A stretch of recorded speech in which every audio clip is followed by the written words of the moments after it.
I hereby call the Student Fees Commission to order at 9:01 a.m. Advisor Fonseca, please proceed with the official roll call to establish a quorum. Treasurer Bum, Present. Vice President Nguyen, Present. Speaker Fan, Present. Chairperson Tijuana, Present. International Commissioner Argumedo, Present. Underserved Commissioner Wong, Present. Engineering Commissioner Narendaro, Present. Freshman Commissioner Naylor, Present. Health Professions Commissioner Peng, Present. Out-of-State Commissioner Beatty, Present. Adult Learners Commissioner Runquist, Present. Student Affairs Representative Jensen, Present. representatives from the Budget Office Pletchert, Present. Post, Here. Zepeda, Present.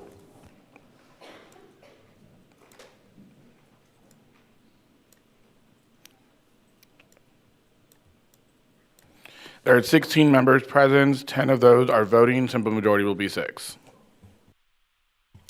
Thank you, Advisor Fonseca. Please proceed with opening commission business.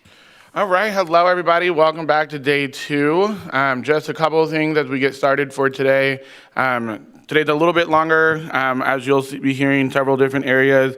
The first one up today will be the Sunflower and the Sunflower Reserve, which are 2 different funded accounts located in the same section.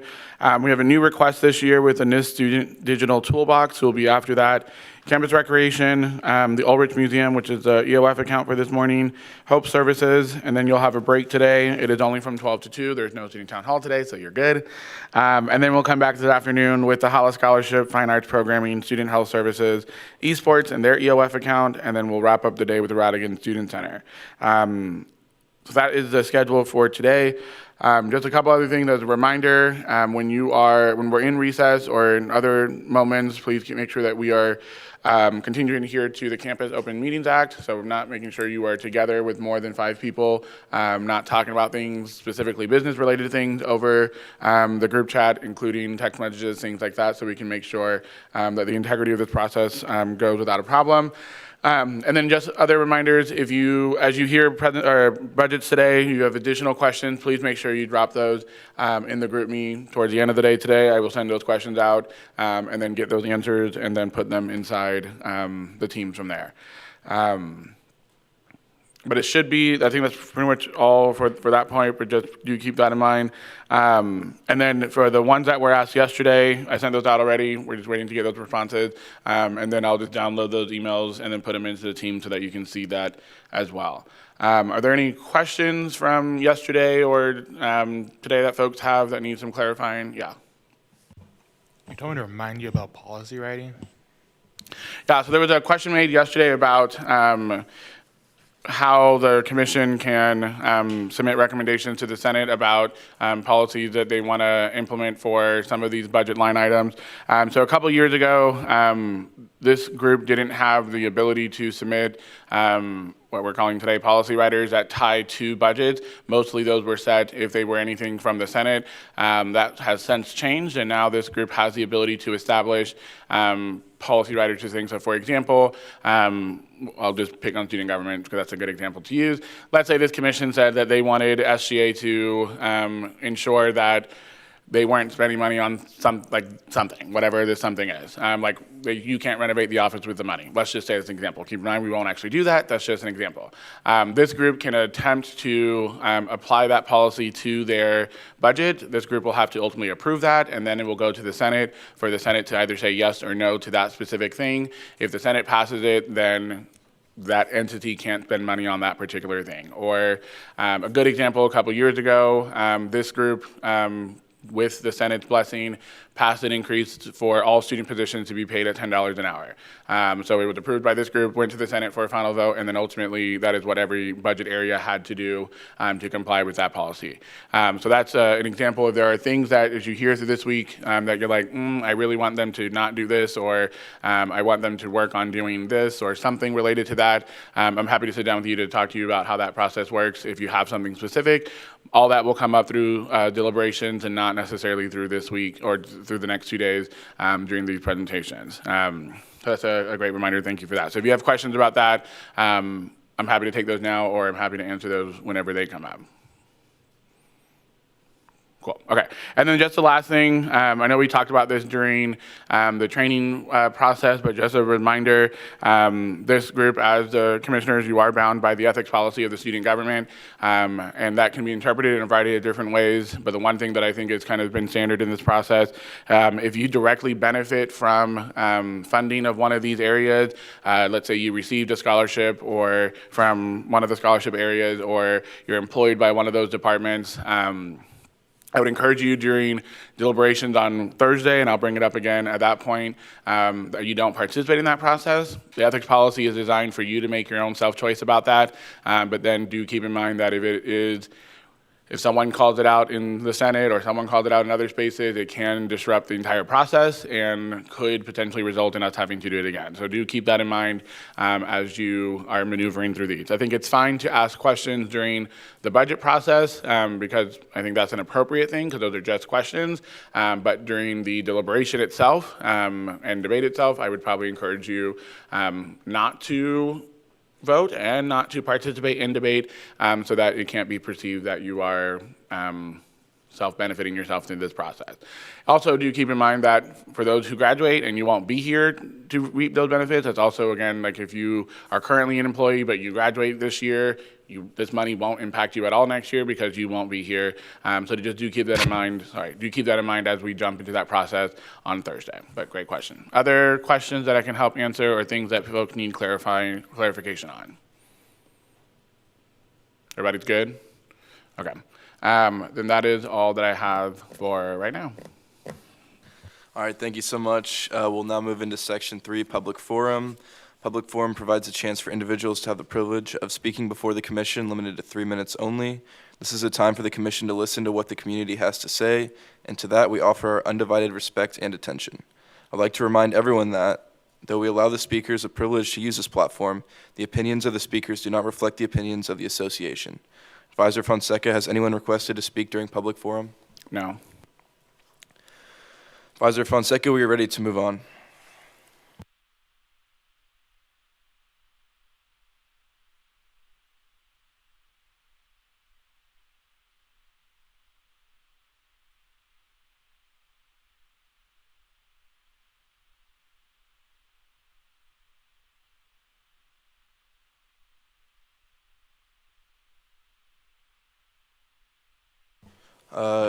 The Student Fees Commission will stand in recess until 9:25 a.m.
I hereby call the Student Fees Commission back to order at 9:25 a.m. It is the opinion of the chair that all members are present.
Because we're live streaming, so that's how the camera hears.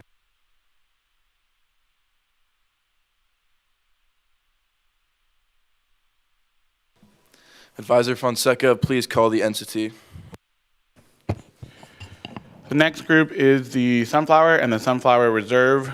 They are located on tab F. There are two different line items for this entity. Welcome and thank you for taking the time to present to the commission. You'll have 15 minutes to present your line item covering topics that you think will aid the commission with their decision.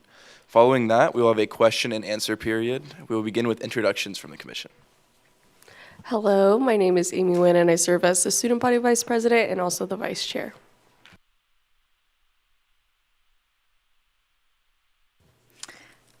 Sorry. My name is Xiaowen Wang. I serve as the Underserved Commission. Hello, my name is Grace Naylor. I serve as the Freshman Commissioner. Hello, my name is Jasmine Pang, and I serve as the Health Professions Commissioner. Hello, I'm Tyler Beatty, and I serve as the Out-of-State Commissioner. Good morning, I'm Shilu Surrender, and I'm in the Office of Financial Aid and Scholarships. Scott Jensen, Student Affairs. Gabriel Fonseca with Student Government. Michael Zepeda, Budget. Lindsay Pletcher, Budget Office. Ella Runquist, I serve as the Adult Learner Commissioner. Brett Nyandoro, Engineering Commissioner.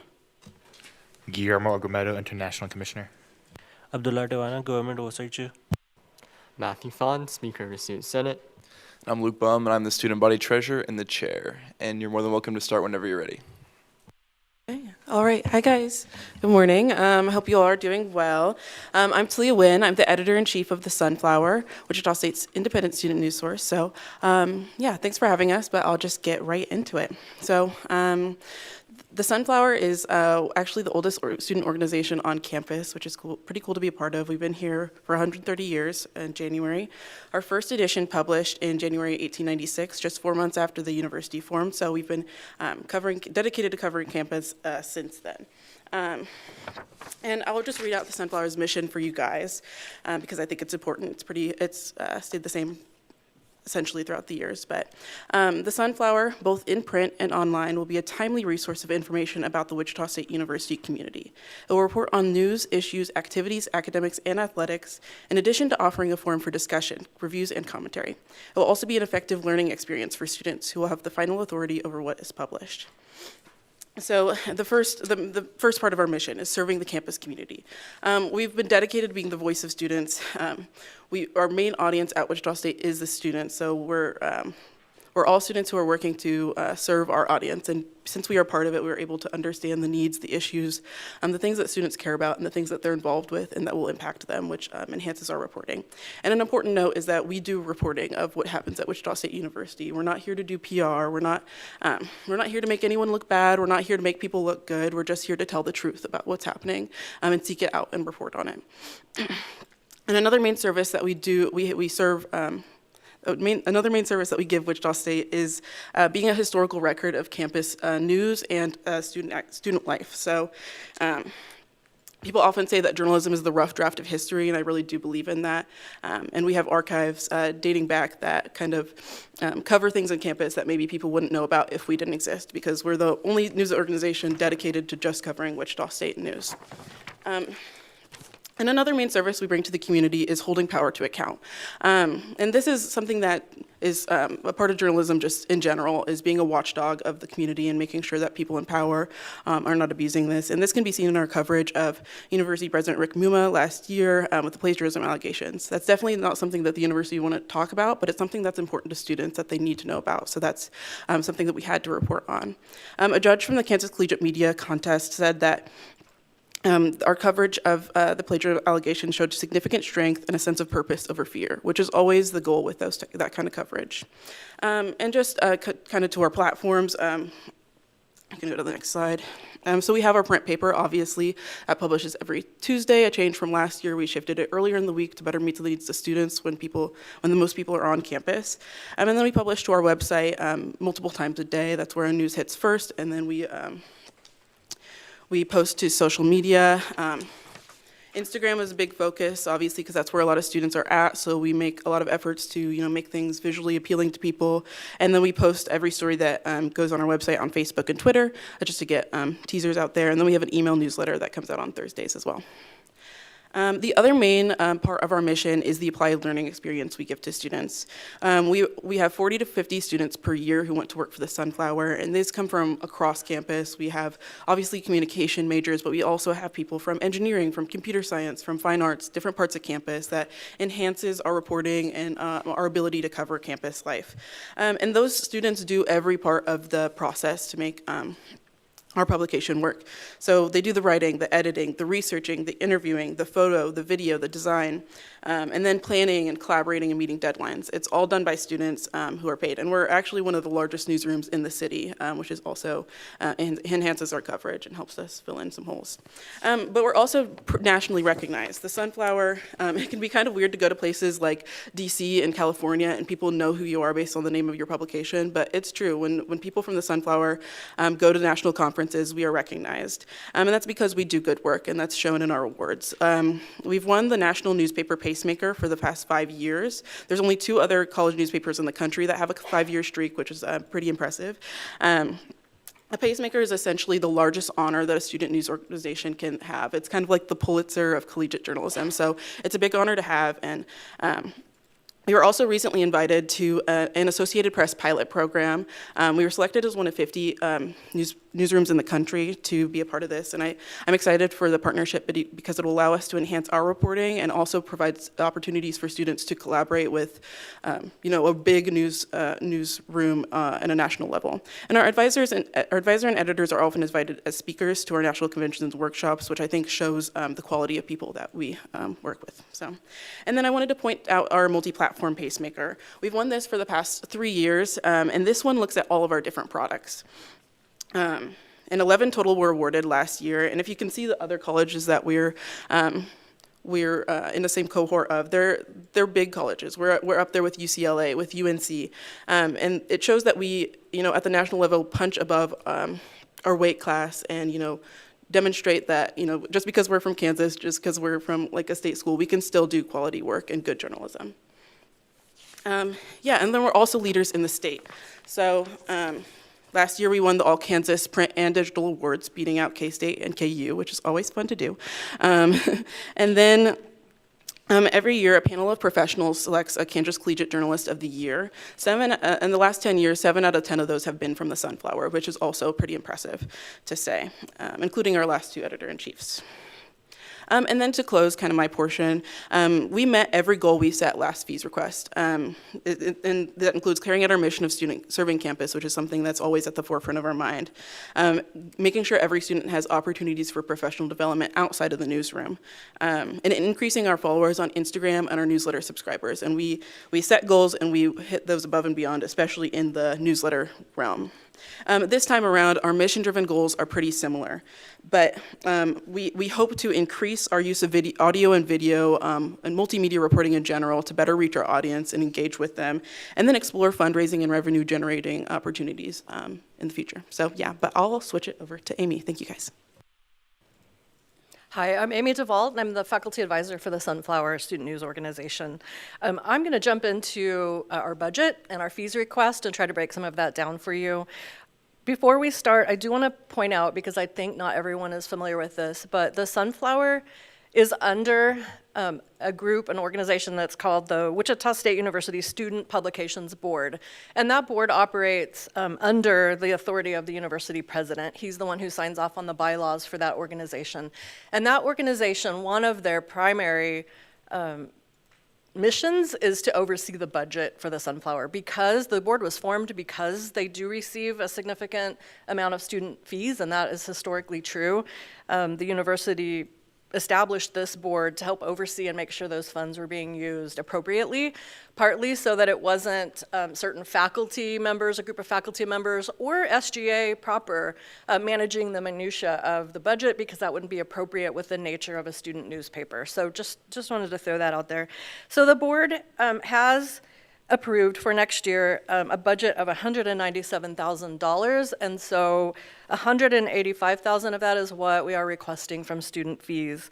And what you're seeing right now is our last fees request was under a time when the cycle was 3 years, so that fees request was in for fiscal year 24 and was running from 24 to 26, and the allocated amount was $150,796. I think it's important to know the Sunflower did request $165,000 that year. The board decided that's what they needed to operate, but they were allocated $150,000. And then you see the actuals from the last couple of fiscal years as well.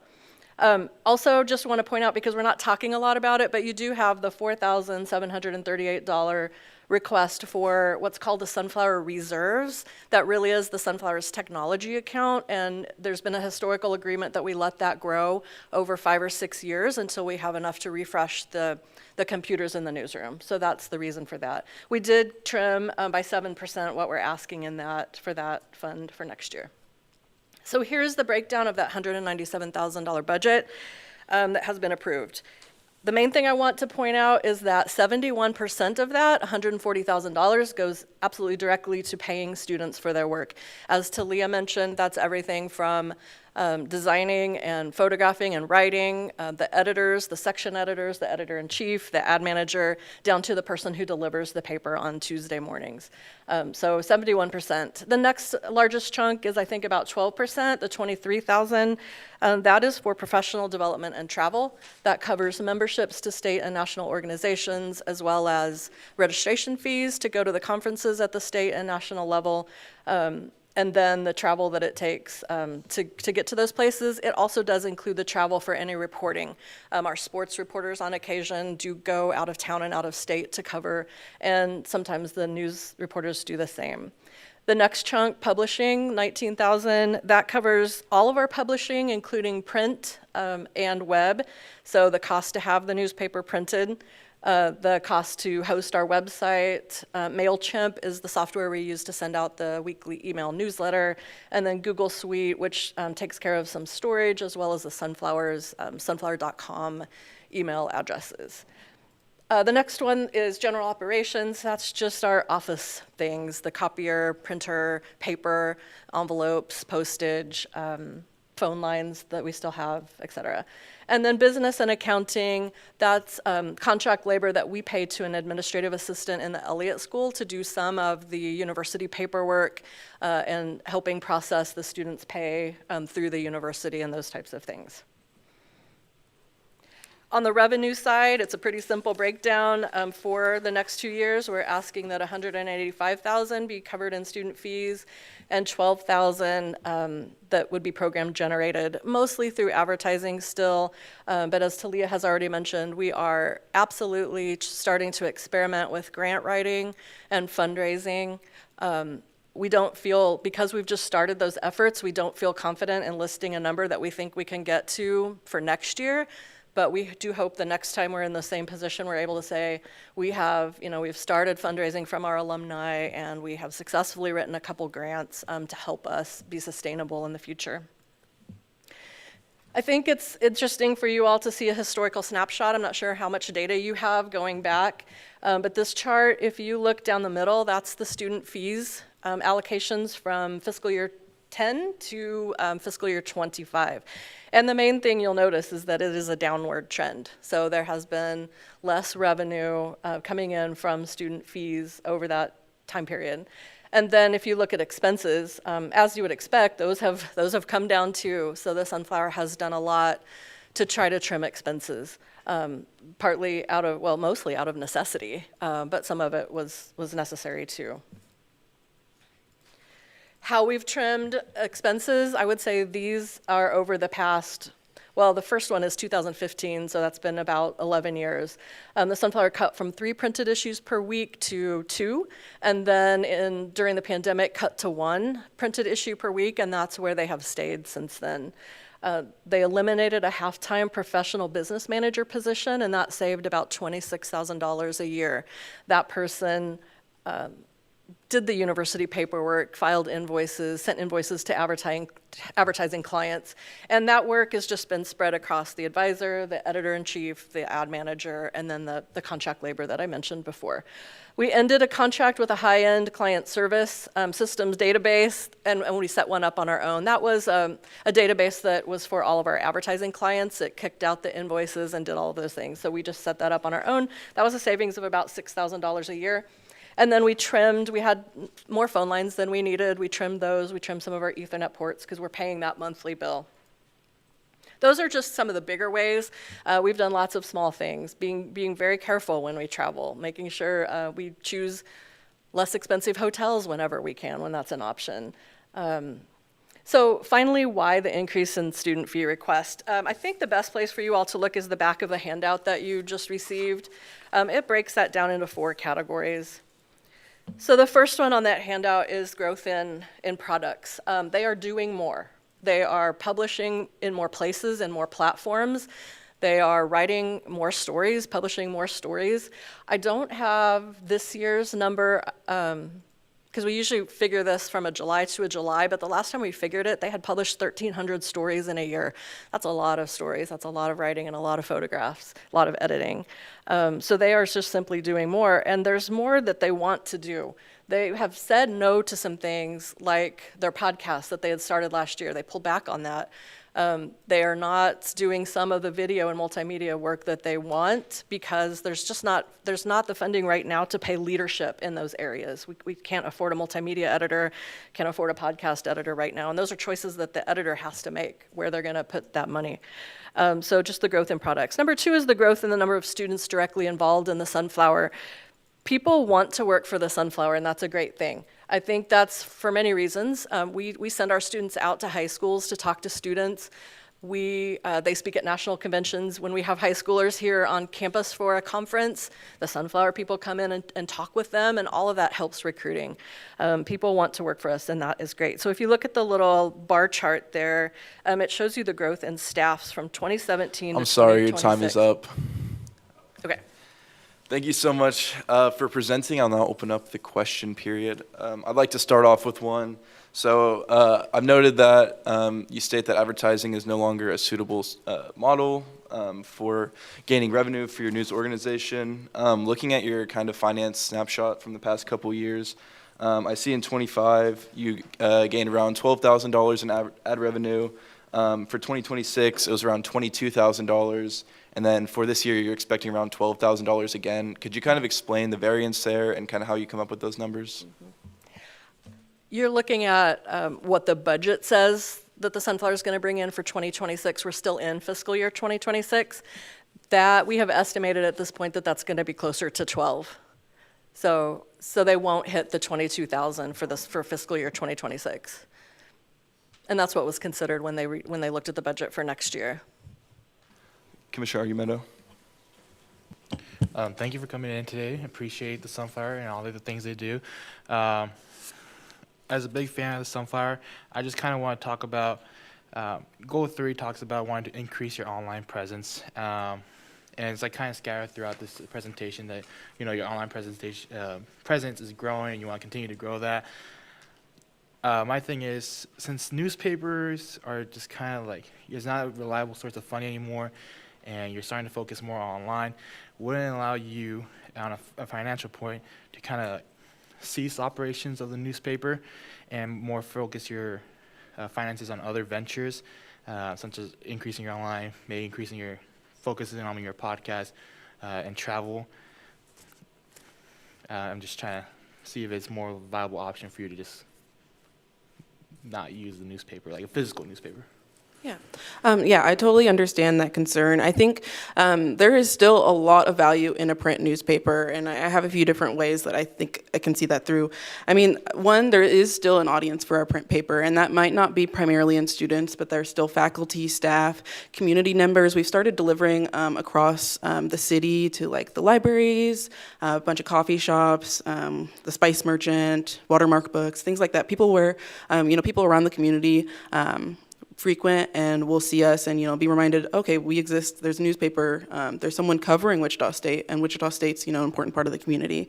It's also a historical record. So my team underwent a huge effort of looking through all of the print archives from, since 1896. And an amazing thing about print archives is that they can't be changed. I mean, they can be, destroyed, but we have 2 copies, one in my office, one in the library, and they're digitally archived, the print pages as well. But things about the website, about digital products, is that they can be changed. The website can be edited. There can be problems. Like Amy talked to me, with the shift.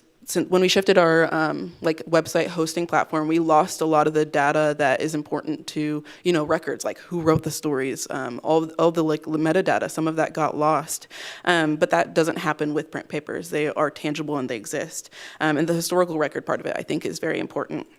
And then the applied learning experience for students.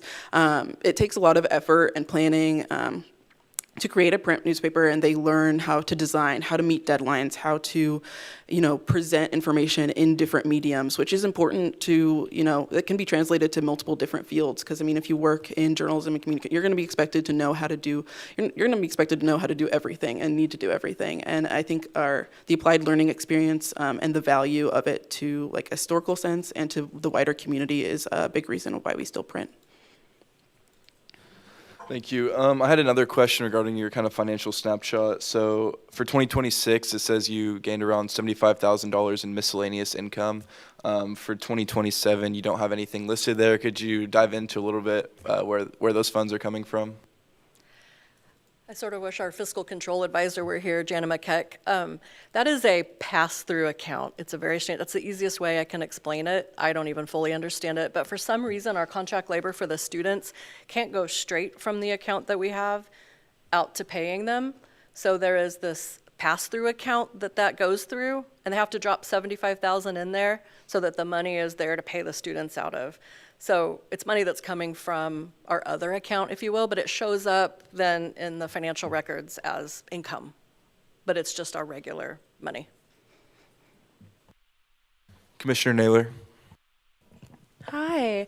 So in question 3, section 3, you mentioned the cost of your web hosting and Google subscription that covers storage and email addresses going up. You stated for First Amendment reasons. Can you just dive a little bit deeper into that for me, the reasoning behind that?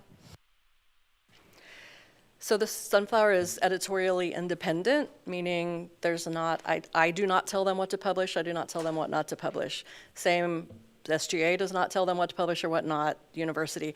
So for reporting purposes, their business does need to stay a little bit separate.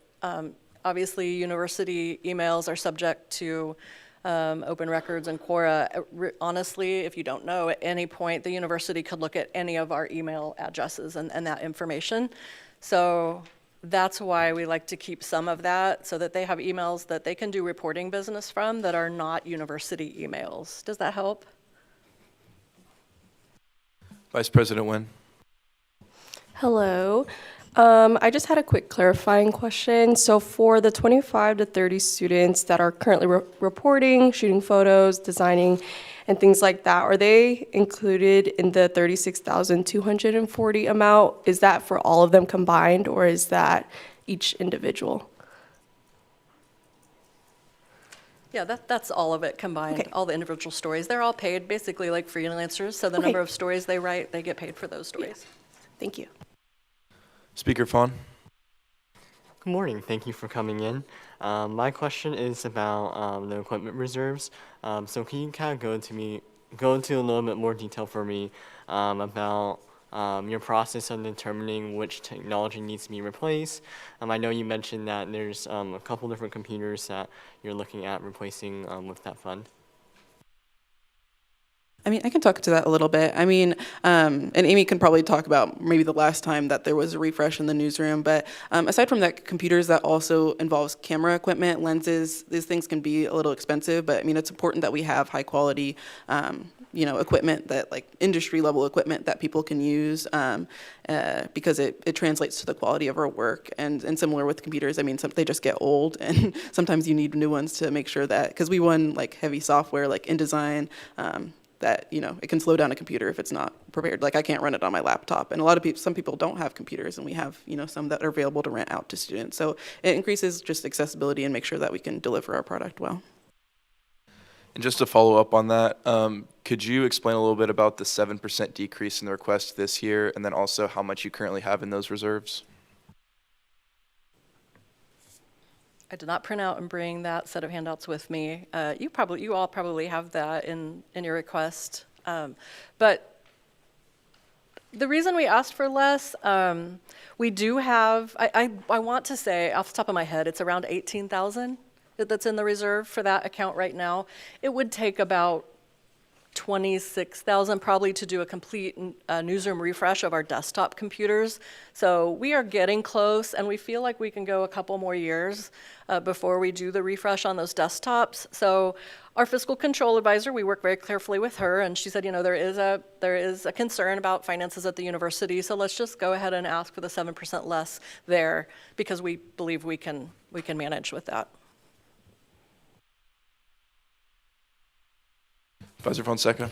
If you look on page 90 of their section, in the reserve line, it does show what their current balance is as when they reported that. I also want to pick on a little bit more about what Amy mentioned earlier about this reserve is treated very differently than the rest of the student fees reserves. When you think about the departments that all carry reserves, I can't remember the year off the top of my head, but I remember when I first got here in 2018, that following year in 2019 is when we had a more in-depth conversation of trying to establish that we were trying to make sure that the government side of student government stayed out of the Sunflowers from the news perspective business of when it came into, we didn't want to, I will use this word, this was not what word was used there, but dangle this carrot over them of trying to recognizing they have things to replace just like the student government has things to replace.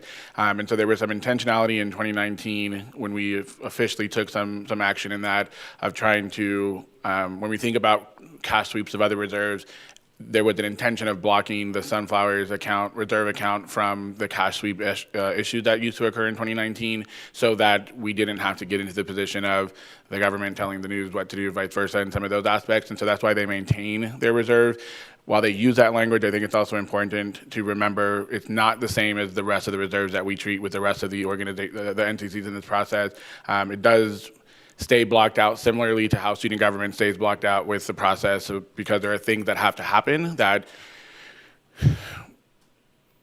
we don't necessarily want to have to get into a space of making them feel like they're begging for this money to replace some of the things. I think as you guys process that, just keep in mind that, well, yes, it is a reserve, but it isn't the same type. There's a reason why it's a separate account. There's a reason why it stays in a separate area so that it's not built into the general operating budget of the Sunflower. That's why you'll see the 2 line items instead of the 1, and that's with some intention. And then I do have a question, if I can. And Amy, if you can, I know you and I have had some conversations about this in the past. Can you again talk about the board and the process you all take in developing, because I know it's unique more than a lot of the other entities that we have, but can you talk a little bit about from start to finish what the process with the board looks like in developing the budget? I know that SJ has a rep in that space, but if you can just spend a little bit more time articulating just for this group, but also for folks who are watching, the intensive process you all take from start to finish with the board in the development of this budget. So to start, I don't think did I mention that the board is made up of 3 student representatives, 3 faculty representatives, and 3 professionals around the community. And then the editor-in-chief, the ad manager, and myself are on the board as non-voting members. That board meets around 4 times a year. Every time we meet, we do give a financial report, so they see exactly where we are on expenditures. If they have any concerns, they discuss. And then as we're getting ready to look at each year's budget, usually the editor and I work with our fiscal control advisor and financial operations to look at the trends from the past several years. We talk about needs, where, places we need to grow, and we propose a budget. Then we present that to the Board of Publications, and they discuss, they ask lots of questions. There are journalists in that room, so they ask us difficult questions at times. And there's just back and forth until, the board eventually approves the budget. So the Sunflower would never come and make an ask without approval from that board before that ask is made. So the budget always is vetted and thoughtful. Yeah. Commissioner Argumento. Yeah, so in question 6, your part 4, you're talking about wanting to grow your fundraising, collecting donations. Can you just go into your history about that and how successful you've been in gathering additional funds from those entities? So we just this year in the fall opened an account with the foundation, with the university foundation. We never before had a fundraising account, basically. And we did participate in the Day of Giving. We made some videos, the students did challenges, and encouraged our alumni and followers through social media to donate. And they did raise $5,000 in their first go around with that. So that will make up some of the, you talked about the discrepancy between the 22 and the 12. That will help fill some of that advertising that they will not make this year. So we did that, and we want to continue on that. We were thinking about holding an alumni kind of an event gathering in the fall, and we thought that would be good relationship building with them to try to continue to fundraise and ask for some of the people who have gained from the Sunflower to give back to the Sunflower. So alumni is the main place we're talking about fundraising. Grants, there are a lot of people around the country who are interested in making sure that journalism continues in this country. And so there are some large foundations who are putting grant opportunities out there. I wrote one pretty extensive grant last summer, and I would say it probably took a full 2 weeks of my time, and we didn't get the grant. So I think people say that's how grant writing goes. You toss your stuff out there and hope that at some point one of them will stick. So it is going to take time and resources to do that, but we do want to try to capture some of that grant money that's out there if we can. Does that answer your question? Commissioner Wong. Have you had an opportunity, I don't know if you've done this past fiscal year, if you're looking into it for the next fiscal year, but looking into applied learning grants? Are you talking about through the university? Yes. No, we have not. Speaker Fawn. So I noticed throughout the presentation and within the binder, you mentioned that you met your goals for social media outreach. Can you highlight to me how do you set your new goals? What's your approach to setting new thresholds for engagement within your Instagram page, Facebook page, and even online? I can talk a little bit about that. So the goals, that's kind of like I mean, this whole thing is a collaboration between me and Amy, just kind of her helping more in the budget side, me helping more with the I'm in the mix. What do we need to be better? And the truth of that is that we need more multimedia content. So that's number 3, our biggest goals. Number 1 and 2 are more mission-based goals, but in goal number 3, we said we work to increase the video on social media by 20%. That's easily trackable just because, Reels are in a separate part than like the main posts in Instagram. And I think, since we, if we receive this increase and we're able to have a video editor, I'm sure that goal will be met. But either way, video, multimedia video is something that we are actively like pushing in the organization. So, I mean, that's like a goal of mine to start up this semester, and I think that as that spreads and becomes kind of the norm and section editors become more familiar with it, that it'll just continue to grow. But having a dedicated person to help the organization of all of that would make it better and easier. And then the fundraising one, I don't have much to say besides that. All right, looks like we have time for one more question. Commissioner Wong.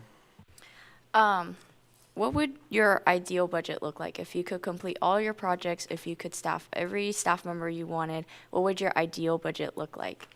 Because from what I'm kind of seeing in this, 185 is kind of a tight budget, and so I was just kind of wondering what your ideal budget would look like. I am a very fiscally conservative person. So the way I have approached this over the last 10 years that I've been the advisor is ask for what we need and what we know we can get by on. That probably has caused us some, over the past few years, because we're at 40 and 50 staff members, that probably has caused us some hardships. So the budget that you're looking at would mean we're still being pretty selective about the number of students we take to those national conventions. We usually take, on average, 3 or 4 per semester. This spring, we're not taking students because we just can't. So an ideal, well, you can always do more with more. I would put it at about 225, our total budget, to be able to give all the students the opportunities that they want. If I could add on, I mean, like, in an ideal world where money was not not finite, I would love for, the Sunflower to be able to pay students in a way where they could, do the job and not have to stress out about like other things going on in their lives, be able to sustain themselves, especially our editors on their pay, and not have to, look at their paychecks and every week and be like, because they're doing hard work, and everyone, all the editor staff is working more, like they deserve more pay for the work that they do. So in an ideal world, I'd like to pay everyone equitably and make sure that they, would be able to be comfortable in dedicating themselves to this job. Yeah, and also, there's just a lot of work that happens throughout. So increasing student pay, that stuff would be great, but it's just not realistic for us. All right, looks like all the time we have. We thank you so much for coming to present today.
All right, thank you so much for coming to present. We'll just wait a few minutes or seconds until our advisor gets back.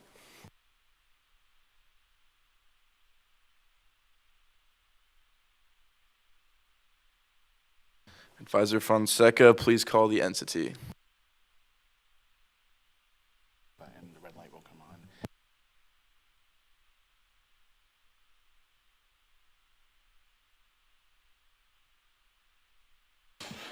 The next request is the NISS Student Digital Toolbox. It's a new request for this year. They're located on tab G, or page 94. Welcome, and thank you for taking the time to present to the commission. You'll have 15 minutes to present your line item covering topics that you think will aid the commission with their decision. Following that, we will have a question and answer period, and we will begin with introductions from the commission. Hello, my name is Amy Nguyen, and I serve as the student body vice president and also the vice chair. Hi, my name is Joan Wong. I serve as the underserved commissioner. Hi, my name is Grace Naylor. I serve as the freshman commissioner. Hello, my name is Jasmine Pang, and I serve as the Health Professions Commissioner. Hello, I'm Tyler Beatty, and I serve as the out-of-state commissioner. Shilu Surrender, Financial Aid and Scholarships. Scott Jensen, Student Affairs. Gabriel Fonseca, Student Government. Michael Zepeda, Budget. Lindsay Pletcher, Budget Office. Ella Runquist, Adult Learner Commissioner. Brett Nyandoro, Engineering Commissioner. Guillermo Argumedo, International Commissioner. Abdullah Dewana, Government Oversight Chair. Matthew Fon, Speaker of the Student Senate. Hi, I'm Luke Baum, and I'm the student body treasurer and the chair. And you're more than welcome to start whenever you're ready. My name is Jessica Carter, and I am the manager of business analysis in the ITS world. The Resource to Success program rolls up through me and through our office. And I am Bryant Belden. I am the Technology Program Coordinator. I run the day-to-day life of Resource to Success, and I look forward to introducing you guys to it and explaining our funding request. So what is Resource to Success? R2S was implemented by WSU in August of 2023. We identified the student need for a computer and internet. You really can't do college without a quality computer these days. And oftentimes those can be a costly barrier. And so we wanted to address that need. Aside from just the technological need and the physical need of a laptop, we also wanted to address the need of data, internet connection, as well as the technical support for the students that need it. We want to make sure that these laptops are not only servicing them the moment they get it, but servicing them all the way up through their graduation. And part of this, one of our big goals of this program is to ensure that every student can successfully graduate from WSU. We don't want any students to not be able to continue their education because they don't have a quality device to do work on. This really aligns with the university priority of helping families through access and affordability. As I mentioned, purchasing adequate technology for class can be a financial burden and a barrier to success. There are a lot of costs when it comes to being a student, and a laptop is one of those. And this is often amplified for certain majors that require specialty programs. Like if you're in engineering and need to use CAD, you need a more powerful machine. Or if you're in creative arts and you need to use Photoshop, you need a more powerful machine. And those more powerful machines come with a more premium price tag and a higher barrier. Access to internet is also an assumption that many people have for being able to just complete the assignments and use the online resources. This is something we assume that students have, and there are a group of students that just do not have reliable internet at home, that they have to stay on campus at odd hours in order to complete their assignments. This is further amplified for remote learners who do not have access to that campus Wi-Fi. And so providing them with quality and reliable internet is hugely important to their success here at WSU. Who do we work with? We have several partner programs. We have 4 partner programs that we work with that specifically target and support the underserved populations.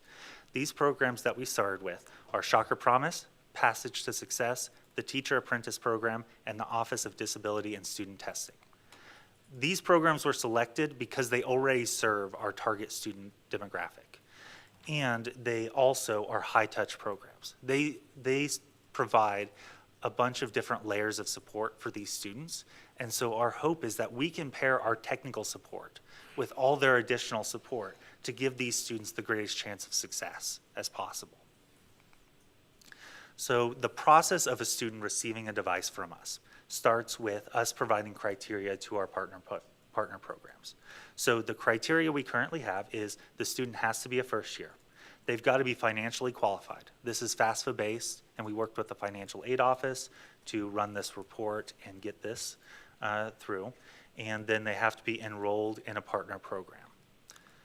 Once these students that the partner programs then identify with these criteria, then we reach out to the students. Now, if a student receives an email from an unknown email that says you may be eligible for a free laptop, they're probably going to click the phishing email and not respond to it. So it's very important that we work with our partner programs so that that email comes from a trusted source. So we make sure that these emails come from advisors, student success coaches, come from somebody in the program that they recognize so they know this is a real opportunity and can really help them instead of just a phishing scam. In that email, we explain the program and we provide a link for them to sign up. After they have signed up via that link, then we verify their financial eligibility one last time before sending them the contract. We send these contracts via DocuSign. This helps simplify the pickup because they're able to review the contract and sign it ahead of time. And this is hugely important to our remote students who might live hours away from campus and just can't make it down to physically sign a contract. We then distribute the devices. We try and do this we try and distribute as many devices before school starts as possible because you need a laptop from day one. And so we coordinate the mass pickups with our partner programs. This could be them when they've got an event going down during lunch, the students coming to our office in Jabara Hall. Or it could be us coming down on a Sunday evening and coming to the RSC and bringing the laptops there so that they can make sure and get that laptop as soon as possible and ask any questions that they may have. If we're unable to get a laptop to them via these mass pickups, we then schedule an individual pickup with these students. So they might schedule it with me or with somebody in one of our partner programs. Sometimes our partner programs prefer to distribute those laptops themselves so they have more of a chance to get that face-to-face with that student and form a further connection. We also mail our laptops to our remote students because we know how hard it is to come to campus and we want to make sure that they have that true lifeline to campus as soon as possible. We have a couple of program goals. Our goal number one is to increase the retention rates for low-income first-year students. And I'm happy to say that we have achieved that goal. Over the last 3 years, when comparing with students of the same demographic, same financial status, we have increased the fall to spring retention by 6% and the fall to fall retention by 3%. This is by just providing a reliable internet connection or laptop to a student, nothing else. And we have been able to improve these students' abilities to attain education. Our second goal is we want to provide hardware and access to low-income students. And we've also achieved that goal. Every student that has requested a device and met the financial criteria has had a device allocated to them, and we are very happy for that. When it comes to looking into this future year, FY 2027, we've got a couple of goals as well. Our first goal is we want to maintain support for our 4 high-touch programs we currently work with. Our second goal is we would like to return to purchasing program-specific laptops that require higher computing power. Due to budget cuts, unfortunately, in FY 26, we were unable to purchase program-specific laptops. And so we really like to go back to that because we saw the benefit that that provided to those students. Now, it's important to look just beyond the goals that we have here, but also goals that we want to achieve in the future. So we've got a couple of stretch goals here as well. So our stretch goal 1 is we would like to increase the support of our programs to include non-freshman students that meet the financial needs requirements. So we could have transfers that come in and do not have a reliable laptop. We could have students that maybe their laptop breaks in the middle of their college career. We want to be able to support those students as well, and currently we are not able to. Our stretch goal number 2, we would also like to add additional high-touch programs to the R2S family. So we are currently identifying different high-touch programs so that we can, it's important that they're high-touch because we want to continue enveloping that system of support beyond just the technical around these students to help them succeed. And so we've identified programs that could have potential, like the Shocker Comeback Program and others that we would like to expand into the future. So those are our goals. Now, what is our funding request of you guys? We're asking for $50,000 in student fees. This will be used to help mitigate the expense increases that we are expecting to see with technology, as well as to purchase these major specific machines. Our NISS funding is decreasing. In FY24, we received over $500,000, and in FY26, we received just $220,000.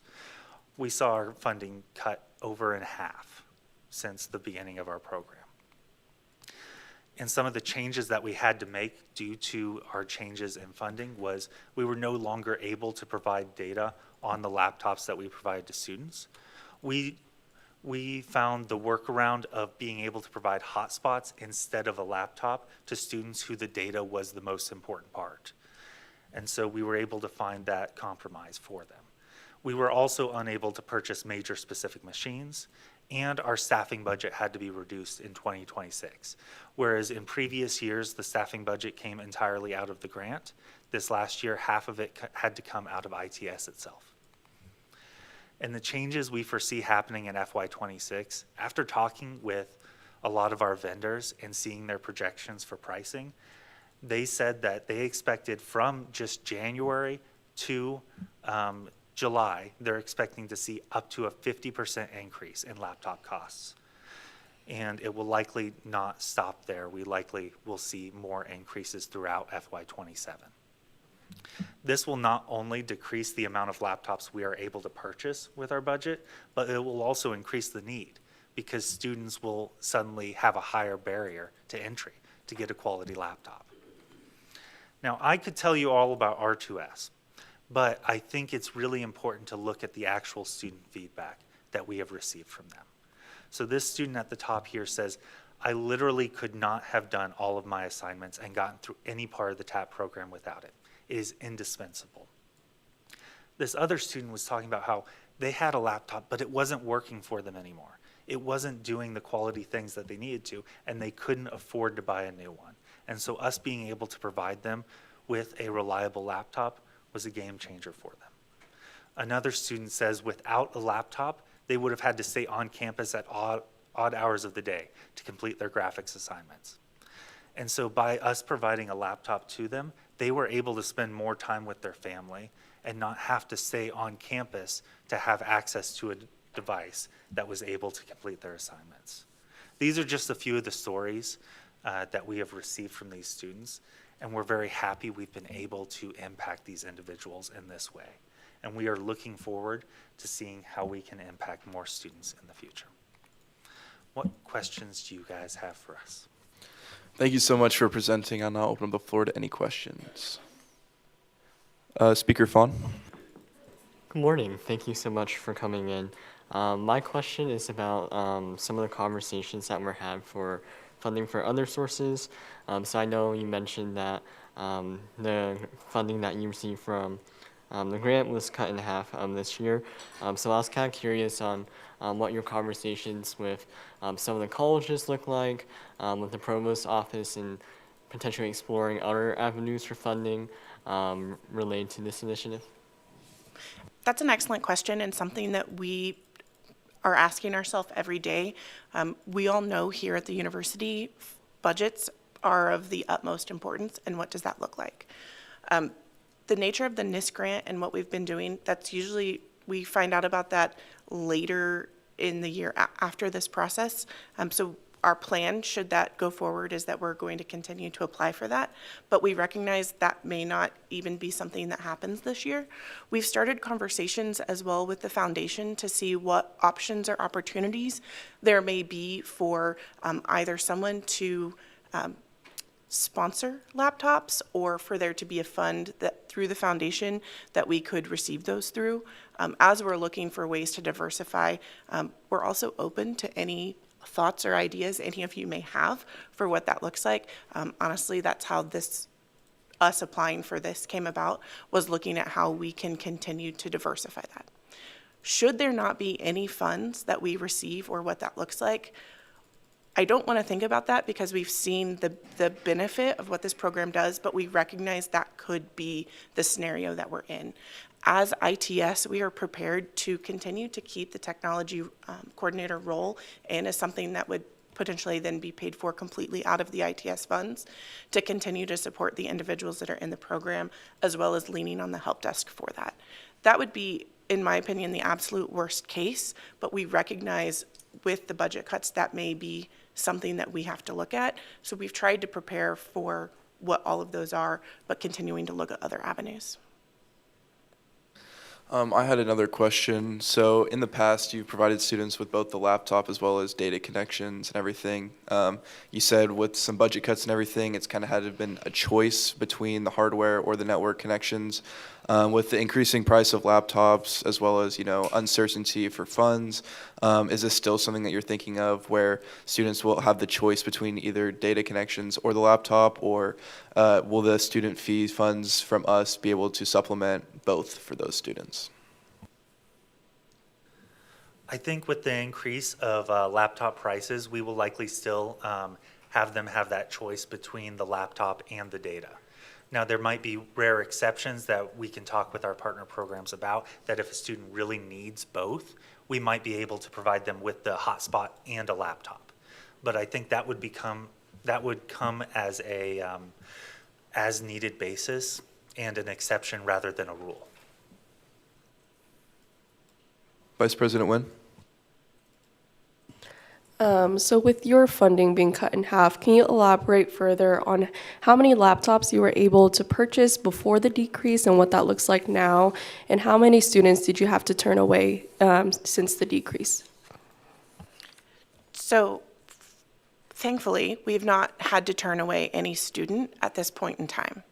Now, part of that, and from the numbers, and I don't want to misspeak on a number to give you the exact quantity. I can tell you we've had over 700 students that have been served since the implementation of this in fiscal year 24. In the first year, of course, with the larger numbers, we had over 400 laptops that we were able to purchase, and all of those laptops did have data included with the laptop. What we found, because our program, and we don't know if we get NISS funding until when the fiscal year starts, that's later in the summer, and a lot of students in preparation for college may have already purchased a laptop or have that. Also, because we're not a large program, it's not something that we're advertising at every event that we have for students coming in. It's a quieter service that our partner programs are aware of and know, so that's how it gets talked about. So a lot of students that may, if they know about it before they're even coming to the university, that would potentially take advantage of it, they may have found another device or their device in another way because of just how close to the year starting we get and what that looks like. So we have not had to turn anyone away, even though our funding has decreased. We did have some devices that rolled over from year one, and then some devices that rolled over from year two. In year one, there were significantly more devices that we rolled over that we were able to use for where we saw the decrease in funding for year two. We were able to make up for that. From year two to year three, it was a handful of devices. Again, I would say it was less than 20, I believe. I could be wrong. It might be in the 30 range. Again, please don't quote me on those numbers. I know it was significantly less. But what we saw through that then was, as we were able to look at it throughout the semester after that initial push, we find students that broke their laptop, didn't realize that they would need something that did as much. So all throughout the semester, the first semester and the second semester, we're working with those programs to identify and provide this, especially if we have computers left over. And that's where we will say to those partner programs, we still have 15 computers. Do you have 15 students? Do you know people? How can we fill that? Our goal is that we're not carrying over any sort of device to the following year so that we can do that. I think currently so here we are in March, I think we're sitting on about 10 devices that we have. And what we found is as computers break, we've been able to use those to exchange for students that are currently in the program. Did I answer your question sufficiently? Okay. Commissioner Nyandaro. What is your policy on like returned, if a student breaks a laptop? So if a student breaks a laptop, then on the majority of our laptops that we purchased before this year, we have a warranty on them. And so we'll send them out to Dell or whatnot. If a student breaks one of our laptops that doesn't have a warranty, we will endeavor to replace it or repair the device. And so we do not, most of the time that a student breaks a device, they're not doing it maliciously. They dropped it off their bed or something happened. And so we want to make sure they still have a reliable device. So we endeavor to replace those devices if they break it or something happens to it. Like we've had a student that has had a laptop stolen out of their car. And that was a horrible, horrible situation for them. And so we were able to replace that laptop for them. Commissioner Argumento. Thank you for presenting this here. I know this is your guys' first time coming out, so I appreciate your time for being here. Question 7, you talk about how graduate students are allowed to keep their laptops after graduating. I can understand why they would, because they probably kept it for the last 4 years and whatnot. But I would like to know about the students that decide that college is not for them, or they want to pursue other endeavors or want to transfer to a different college. So that's an excellent question and something that we've looked at. So for those that are not able to graduate or fulfill that, we ask for those computers to come back to us. Again, because some of our programs, for example, the TAP program, those people may be off-site, they may not complete that. We'll send them a shipping label so that they can send it back to us, or they'll bring that to the office. In fact, before we left, there were a couple that I could tell were returns from students because they had lots of stickers on them. You could tell they had been well used. But with those, we'll take them, we'll re-image them, and those computers can then be used as a loaner should the technology on them still be sufficient or something that can work out. So we'll look at that as a loaner laptop or something that we could potentially reuse should the technology be good. Anything you'd add to that, Bryant? Commissioner Beatty. With the demand for higher processing computers, has there been any look into remote desktop connections so that some of these less powered computers may be able to remote into higher powered machines on campus? So the machines that we provide to students aren't imaged with a WSU image. So they wouldn't be in the same type of way that like a staff machine would be able to remote into another machine.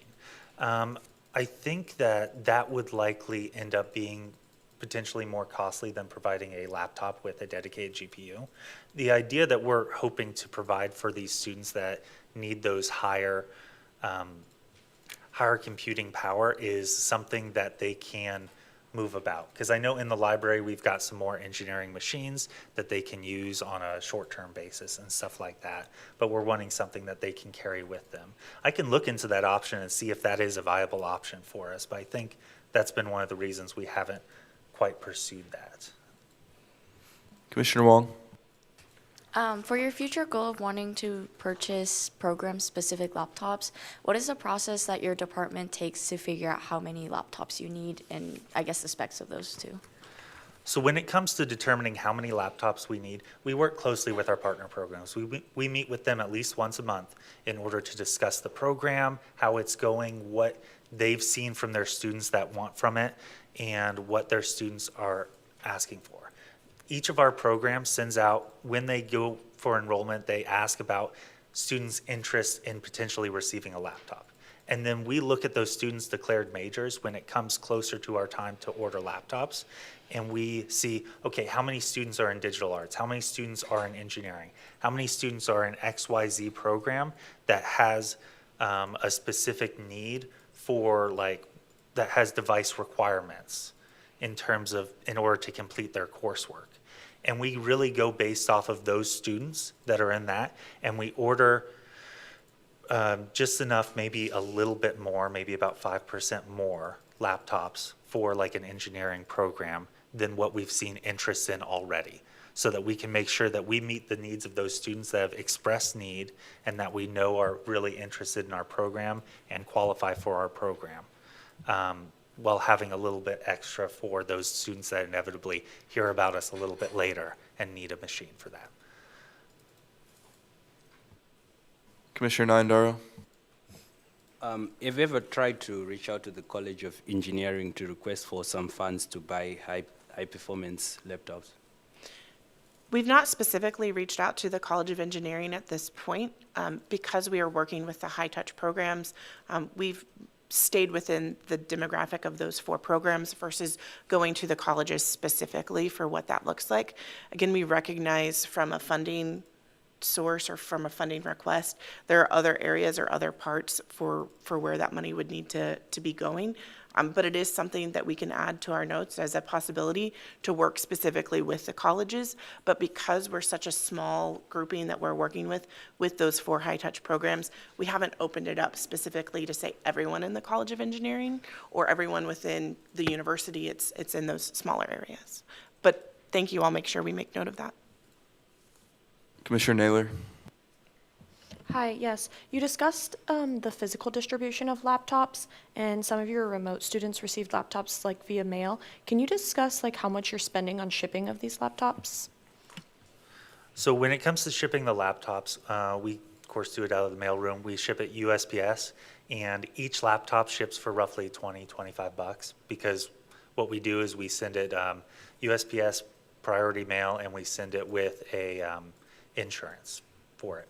And so that's about how much we spend per laptop. I would add, too, that when we talk about shipping of laptops, the majority of laptops that get shipped come from our TAP program. I'm not sure how familiar you are with TAP, the Teacher Apprentice Program, but those are individuals that are normally distributed throughout the state, and it's the online program that they're using to get an education degree. Usually they're some sort of educator within a school already, and with the number of educators that we need, specifically say in Western Kansas or places like that, it's a program through the College of Applied Studies, so sorry, that they have in order to help get more educators out there. So that is one of those programs that we work with.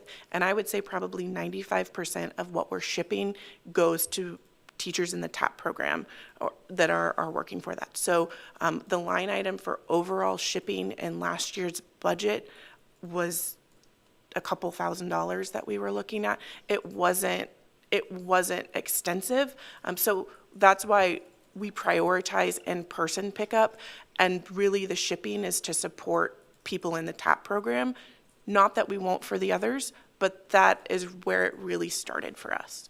I hope that gave a little extra context to that question. Well, and one of the other things too is that with the TAP program, we if the student is in Wichita or one of the surrounding suburbs, we ask them to come in and pick it up in person. If they're close enough, we'd like them to come and pick it up. All right, looks like we have time for one more question. Commissioner Beatty. So you mentioned needing the processing power for some of these higher power things.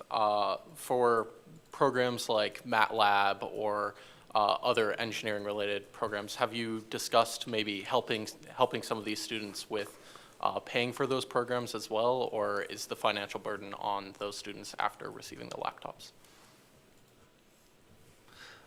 We haven't discussed that quite yet, but that is something that we will likely discuss a little bit. We do pay for a accessibility program, JAWS, out of our budget, and that is a campus-wide license that we receive each year, and that is an accessibility feature that we pay for that really helps with our OSAT program. But we will look into potentially what it would cost to help those students with those licenses, because I agree, I think that could be of huge benefit. All right, that looks like it's all the time we have. We thank you so much for coming to present today. Thank you.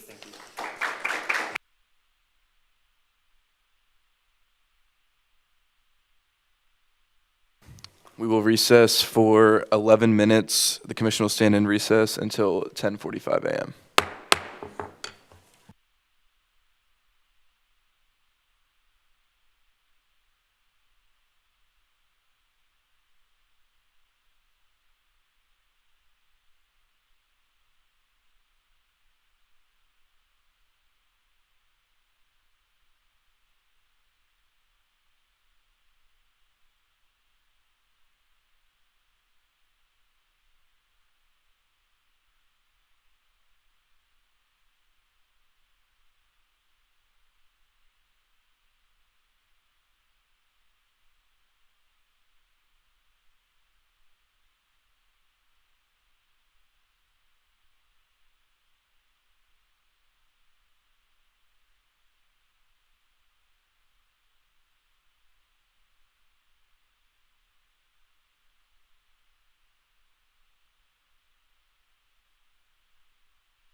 Call this meeting back to order at 10:44 a.m. It is the chair's opinion that all members are present.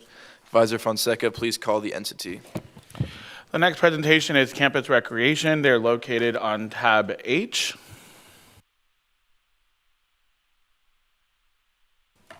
Welcome, and thank you for taking your time to present to the commission. You'll have 15 minutes to present your line item, covering topics that you think will aid the commission with their decision. Following that, we will have a question and answer period. We will begin with introductions from the commission. Hello, my name is Amy Nguyen, and I serve as the Student Body Vice President and also the Vice Chair. Hi, my name is Jiawen Wang. I serve as the Underserved Commissioner. Hello, my name is Grace Naylor. I'm the Freshman Commissioner. Hello, my name is Jasmine Peng, and I serve as the Health Professions Commissioner. Hello, I'm Tyler Beatty, and I serve as the Out-of-State Commissioner. Sheila Surrender, Financial Aid and Scholarships. Scott Jensen, Student Affairs. Gabriel Fonseca with Student Government. Michael Zepeda, Budget. Lindsay Pletcher, Budget Office. Ella Runquist, Adult Learner Commissioner. Brett Nyandoro, Engineering Commissioner. Guillermo Gomedo, International Commissioner. Abdullah Dewana, Government Oversight Chair. Matthew Fon, Speaker of the Student Senate. Hi, and I'm Luke Bum, and I'm the Student Body Treasurer and the Chair. And you're more than welcome to start whenever you're ready. Yes, I am John Lee, Director of Campus Recreation, and this is Calvin Cupp. He's the coach of the rowing team. Before I get going on my PowerPoint, I did have 4 things I wanted to start with, so I don't bury the lead. First, we're not asking for an increase this year. Last year, we were cut by a little bit more than $18,000. To offset that, we cut 2 student positions. I'll talk about this more in a minute, but we're going to add a 60,000 square foot facility to the Heskett Center's lineup of facilities we manage by the end of the fiscal year. Under normal circumstances, we would have asked for more, but we want to be good partners, and it doesn't feel like the right time to ask for an increase, so we're not going to do so. The second thing I want you to know, I think the campus recreation runs extremely lean. I think we're the most efficient department on campus. When we get the 60,000 square foot facility, we'll operate more than 300,000 square feet of facilities across Wichita, not just on campus. We do that with 4.75 full-time staff and 2 rowing coaches. We don't have a maintenance tech or an administrative specialist. Every one of our staff have job titles like rowing coach, intramurals, director, and so on. All of them have been given at least 3 or 4 more duties. Administrative specialist, custodian, maintenance tech, whatever we need, we do as a team. To keep up with that number of people, we've invested in robotics, and we're moving towards AI to support our team and maintain services for students. The third thing I wanted you to know was that last year we didn't receive, like everybody else, 9 or 9.5%, whatever it was, of the student fee allocation that was by the end of last fiscal year. So therefore, we overspent by $70,000, but we didn't end up in the red, and we didn't do so because we had saved 10% for emergencies. Last year was a rainy day, and we used that 10% to be a positive number. When we found out in March that there was no more, that money wasn't going to come, we only purchased absolute essential things that we had to purchase. Scott Jensen helped us pay for the cameras that went into the Heskett Center, $36,000 to $40,000, somewhere in that range. And facility services deferred many of the costs that we owed them until this fiscal year, which we've paid them by now. That is why our request today is lean. There's no padding. We just are asking for what it takes to operate safely and responsibly the facilities and programs that we're assigned to do. Finally, a few years ago, we were cut over $300,000, which is why we lost so many full-time staff. And in addition, we're paying for items facility services used to cover. And I don't want to throw facility services under the bus. I do want to mention they've had massive budget cuts, which is why a lot of that's come to us. But those costs didn't disappear. They shifted to us, and we pay them all. And so in a given year, I'd say $50,000 or $60,000 that we pay extra that we didn't pay a few years ago, and we never received student fee money to do that. At the end of the day, our goal is simple: keep students safe, active, and engaged. We're doing everything we can to stretch our dollar, and we appreciate your support. Now, on the more fun things, for me anyways, I love campus recreation, I love the Heskett Center, and I want to show it off a little bit. I want to first start with hopefully it works here, a video that was done produced just from the fall semester. It also includes student engagement and housing. Gabe is my colleague and teammate, and so is Katie. Scott's our boss, so I didn't want to do something by myself. So about the first 30 or 40 seconds is more than campus rec, but then the last 40 seconds is campus rec, if it works.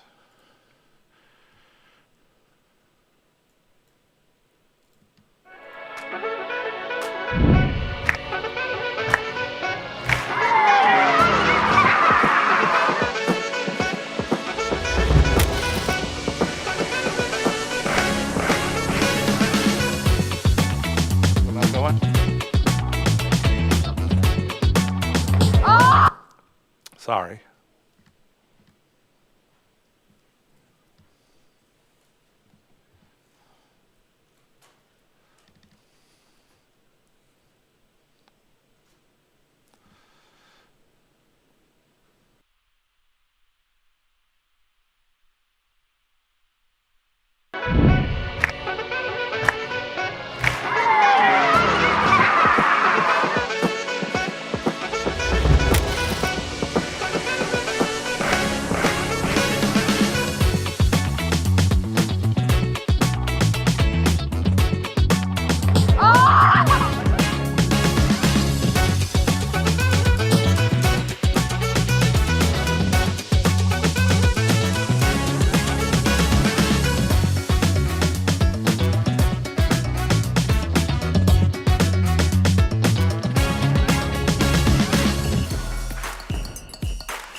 One, two, three. Shots!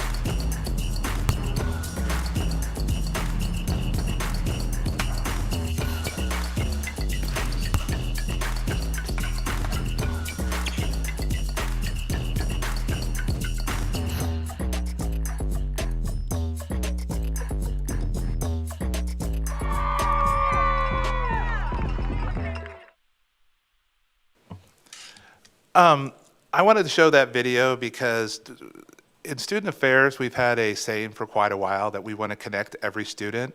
And I think that's the number one accomplishment every year for campus recreation is we connect students. If we get you to come to campus recreation, you're going to be engaged with lots of other people from all over the world.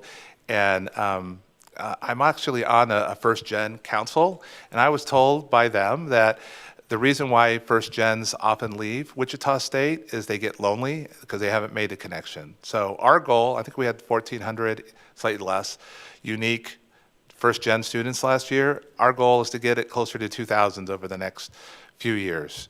Once you join something at Wichita State and campus recreation, you're going to be connected because that's what sports does.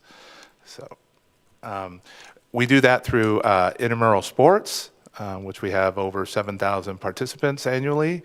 We have a diverse number of club sports. I just want to highlight one real quick, which is the cricket club.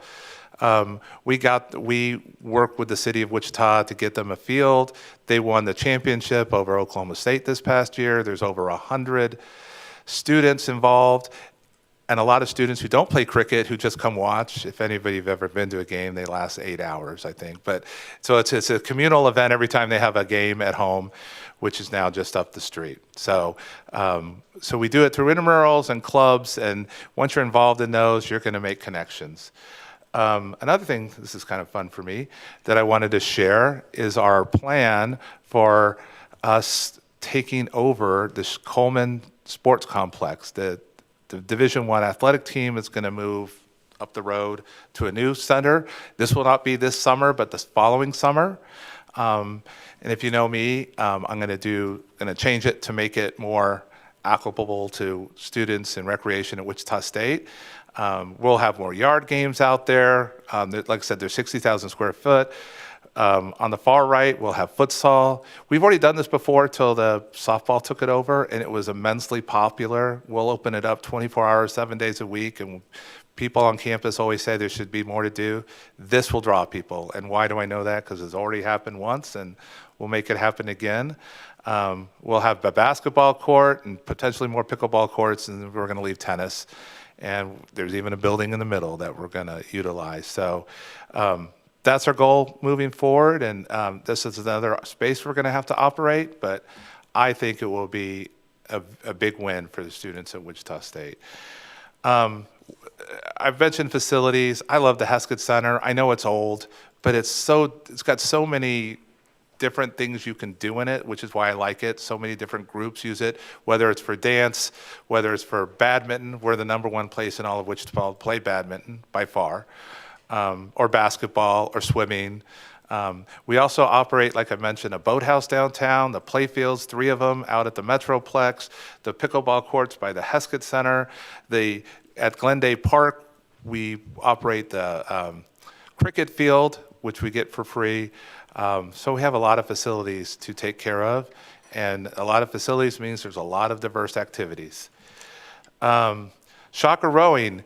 Shocker Rowing, celebrated its 50th year last year. It's a tradition on campus. They get typically around 50 athletes and more than that at least try it out for a few days each year. 38 people volunteer every year for to help out Calvin and him and Rachel. They go to about 9 regattas a year and travel 4,000 miles and represent WSU.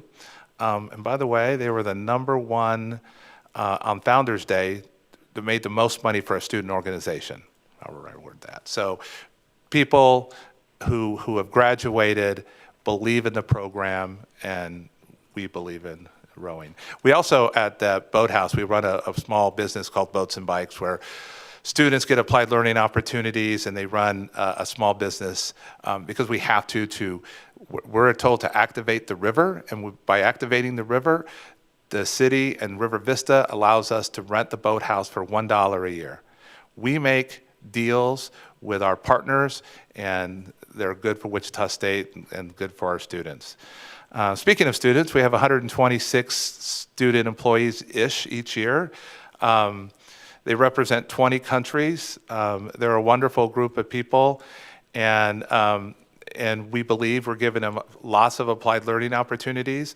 With only 4.75 full-time staff in the building, we need students to do real jobs that they can put on their resume that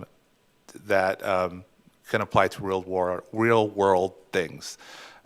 There's a list of a few of them, but leadership is probably the biggest one. You can say time management, and we train them in first aid and CPR and a bunch of other things. But we love our students, and we're happy that they like working for us. Even though we only have a certain amount of people, we have 16 special events each year. The biggest one is probably the Pumpkin Run, which we had over 500 runners this past year. We also have Fright Night. You guys will probably be busy tomorrow, but we have a health fair, wellness expo in the Heskett Center from 11 to 1:30. So we hope to have our students learn about all the opportunities there are to be healthy in the city of Wichita and on campus. So those are a few of them. I mentioned our partnerships that we're really proud of. Again, we work with River Vista, so they only charge us $1. In the picture, you see Mayor Wu. I made a phone call because the cricket team wanted to practice closer to campus, and I made a few phone calls. They gave us this land. I don't say we own the land, but we rent it, and we have a contract with the university, through the university lawyers, for no extra cost. We mow the lawn, and then we paint the fields, and we put a slab of cement down so the cricket team can play. But those are the kind of things we do because it's important to the university, and we maintain them. Last week, we had another connection. We had a program with WSU Connect where we invited all K through 12 students who live in the local areas on 17th Street, go to local churches, so on. We wanted first-gen students to see Wichita State. We wanted to have them have a great time recreationally in the recreation center. And almost every college had a representative there, so they learned about Wichita State. So through our connection with WSU Connect, because they have the connection to the community and our resources, I think it was a win-win. So not only do we recruit people, hopefully we maintain them by making connections. I did want to point out that in the master plan, if you look at it, I feel campus recreation is all over it. One day the Hess Center will go away, but there's a building that replaces it near the Y. They have plans for soccer fields on campus and 2 soccer fields and places over at the park. We'll see if all that happens, but I was just ecstatic last year or a year and a half ago, whenever it happened, that the university values us and sees us as an important part of its future. I talked quick, and I think that's all I had today. So, All right, thank you so much for presenting, and I'll open up the floor to any questions. Commissioner Runquist? Hi, so in question 2, I saw one of the categories for your additional revenue was labeled as miscellaneous. Is it possible for you to provide more detail on what sources make up that revenue? We make revenue through rentals. One of them is, I have a robotic painter. So it's a lot of different things is what the answer is going to be. But I have a robotic painter, and people will ask me to paint their fields. And I like to make money so I don't have to pay for the paint of our fields because it's expensive. So I go out there and paint their fields because I can paint a soccer field in 20 minutes with our little robot that would take them a week to do because they have multiple fields. So that's one thing. If you want the whole list, I'd have to give it to you. But there's always money that comes in from this or another area. And also, if when Scott Jensen loaned me money for the divider nets, it has to go in an area, and it's usually miscellaneous. So there's that sort of thing. And even, I'm not sure exactly where the student fee money went in to pay for the divider nets, but it went into the Heskett Center budget and then right out to pay for the divider nets. So those are the miscellaneous things through the year. It's usually, we also do massage therapy for chair massages for groups. So anything that's just not rentals or membership goes in other, which is miscellaneous. Hopefully that answered it. Yeah, just kind of a follow up on that. So looking at your snapshot from the past couple years, obviously the rentals are one of your largest sources of income. Are there any thoughts to increase prices or anything like that to kind of offset some of these budget cuts? We look around the city and see what other people are charging. Sure, we could add another $5 or whatever per hour or $10, something to look at. But we don't want to, if you charge too much, then we don't get them at all. We work with Visit Wichita frequently. We're trying to get or host a badminton tournament, a national badminton tournament. They're the group that tries to get groups to come to Wichita, so we do things like that. So the first thing is just to get them here. And then the other thing, as far as charges go, a lot of our rentals are engineering, college of education, so on. So if I charge them more, they're not happy. They can't afford their thing. We have a program in the summer called, it's a swim and bike that physical therapy does. And they negotiated with people above me to have it for free. So as much as I would like to charge more, there's always limits to what I can do. I guess another follow-up to that, I saw that the KCAC Indoor Track and Field Championships were hosted at the Heskett Center pretty recently, and I know that Wichita State also has some indoor track meets there. Do you guys receive any funding from athletics for those rentals? Athletics, when they have a track meet in the Heskett Center versus practice, they do not pay extra for practice. They do pay us, it ends up being about $2,000 for a track meet because we supply the students and the trash cans and some logistics there. So some, but not a lot. I do want to point out that they put not all of it, but they paid for the majority of the track that it sits upon.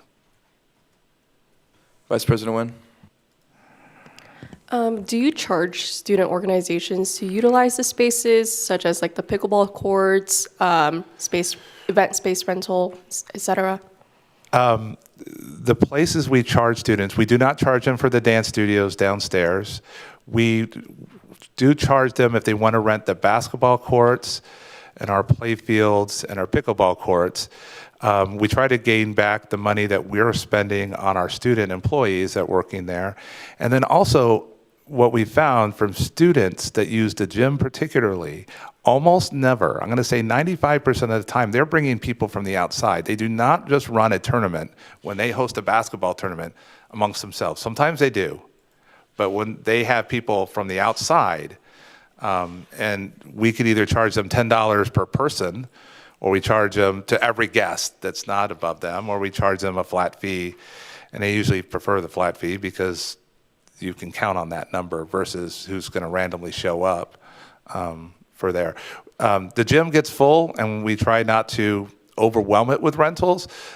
That's why we also charge for the pickleball courts. And if you ever wanted the discussion with that, and you don't want me to, I don't have to, because it's always open, free of charge. I really don't want them to be reserved 24 hours a day, so nobody ever can play on them except for people who reserved space. And if you charge it for free, people will reserve it and they will not show up. One thing I'd like to add, if I can, is that when you're looking at the rentals, please also remember that all of that's not 100% profit, like John was saying. You know, to host a rental, it costs money. Just like any business that's going to do anything. We have staffing expenses, we have wear and tear on equipment, we have consumables, even janitorial, custodial costs. All of those things go up every time you host an event. So all of that is factored in to this. And with a very small staff like what we have, is that once you start thinking about that, every time we host an event, every time we rent space or have a rental or a special event, then there's only so many hours people can work. And all of that, in order to generate revenue, then has to be taken into account and taken away from programming that might be student facing. So it's something that we take very seriously. Yes, we want to generate revenue.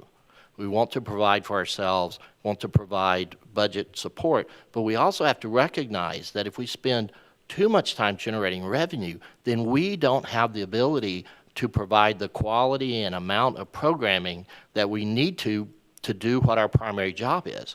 Our primary job is to provide for the students.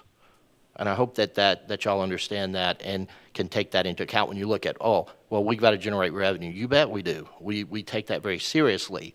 And when you look at our department, you can see that we generate a significant amount of revenue, but there's a cost to that. Beyond just the dollars, it's the time that it takes to put those events on and to run those events and to manage them. And that's time that we have to then look at a trade. And I hope y'all understand that. Commissioner Wong? So I see here for future facility considerations that there are some replacements that need to be done. But I think my primary question is surrounding the operational impact of managing the Sheldon Coleman Tennis Complex. I see here that combining everything, the annual operating costs would be around $20,000 to $30,000 annually. How do you plan to incorporate that budget when y'all are kind of already managing on bare bones?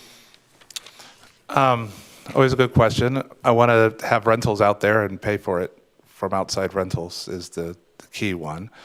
I'm pretty good at budgeting, and everything's a choice when something happens. And when it says 15 to 20, some years it will be nothing, and some years it will be 60, which equals 20 in the end.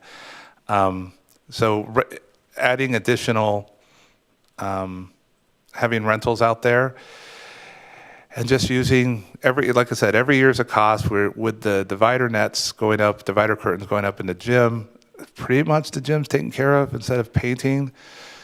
we're focusing on downstairs, and so that does free up some money some other places. So we've had courts before, besides just the pickleball court. So we'll just we'll figure it out. But if you ask me right now, I'm going to work with Visit Wichita, and I want to get groups to use our facility, particularly in the summer and during off times.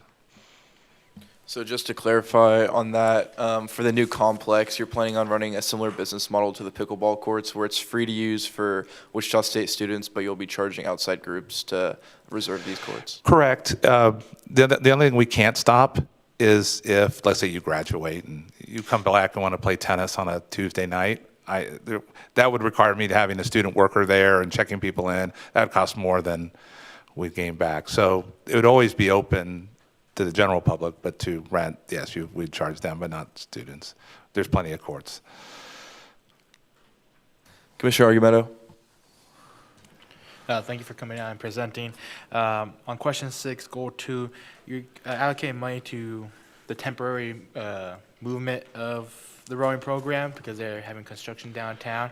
I just kind of want to know what your plans are if that time is kind of like extended due to construction, and like what Well, you've been budgeting. Calvin will probably chime in a second. We know more than when I wrote that. We were going to rent a space in the Wichita Rowing Association boathouse, which is down there, but they're going to charge us way more than we can afford. So Calvin's worked out a deal where we're going to rent their bathrooms, if I'm correct in saying that.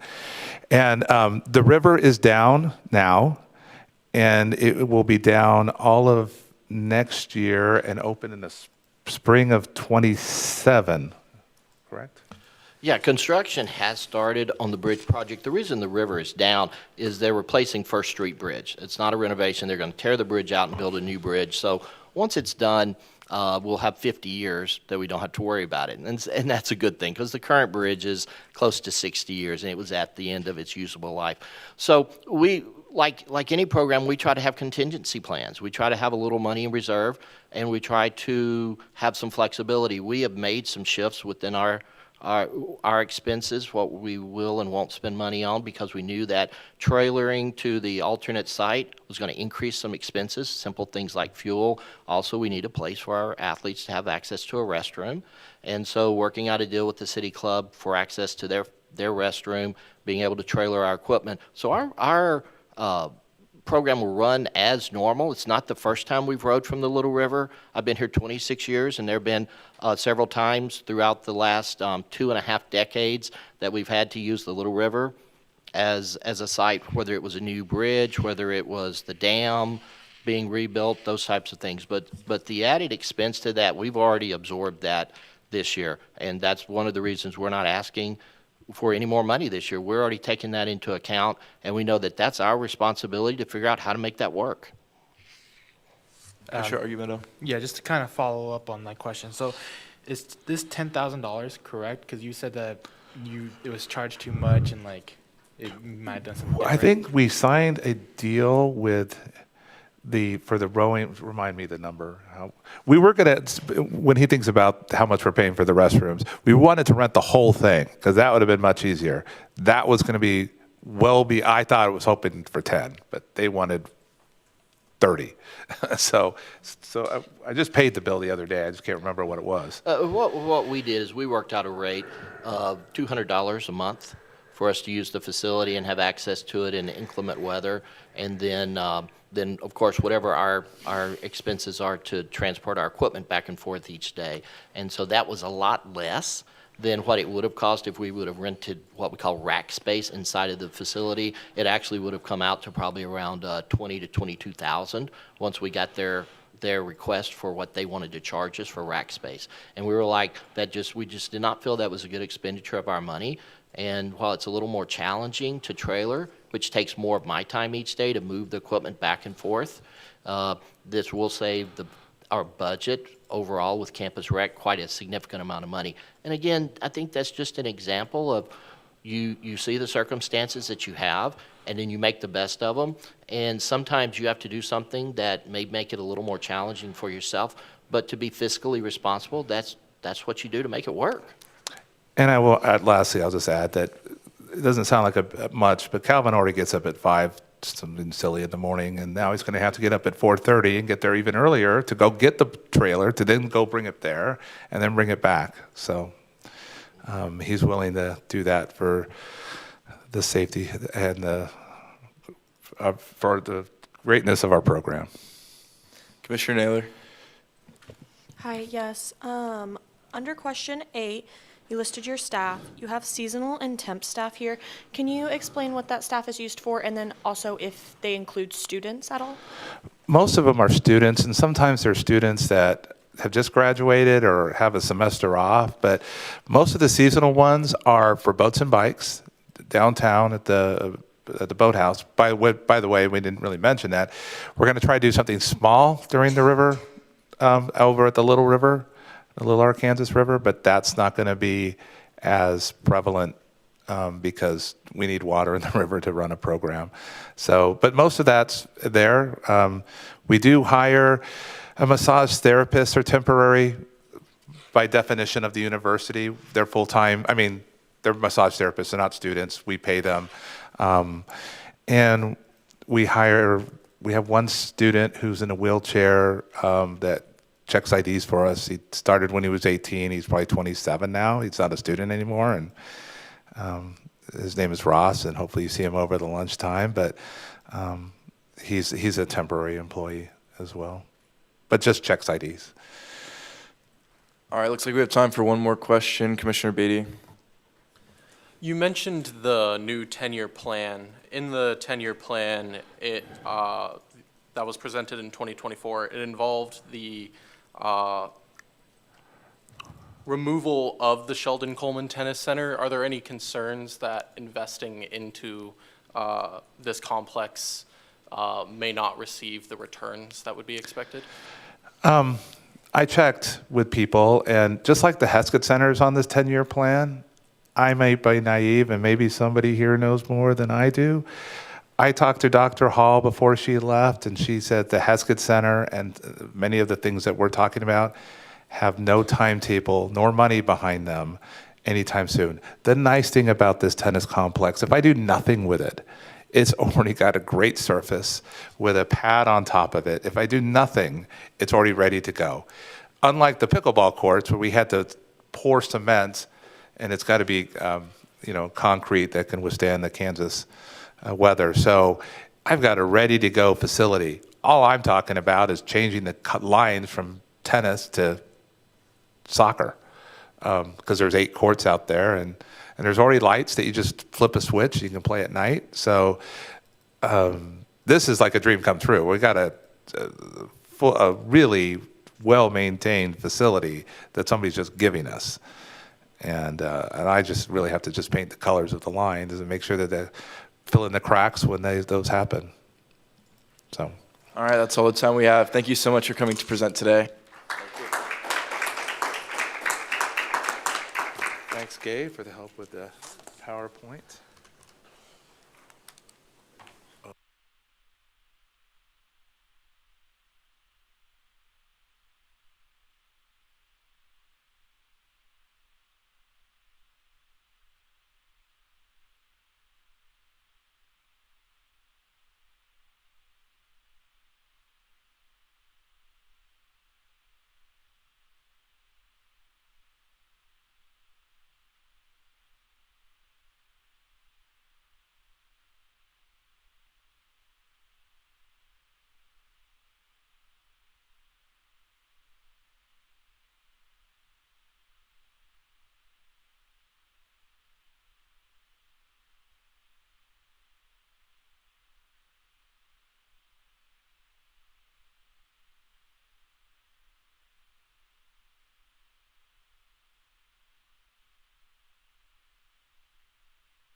that button for the mic to come on.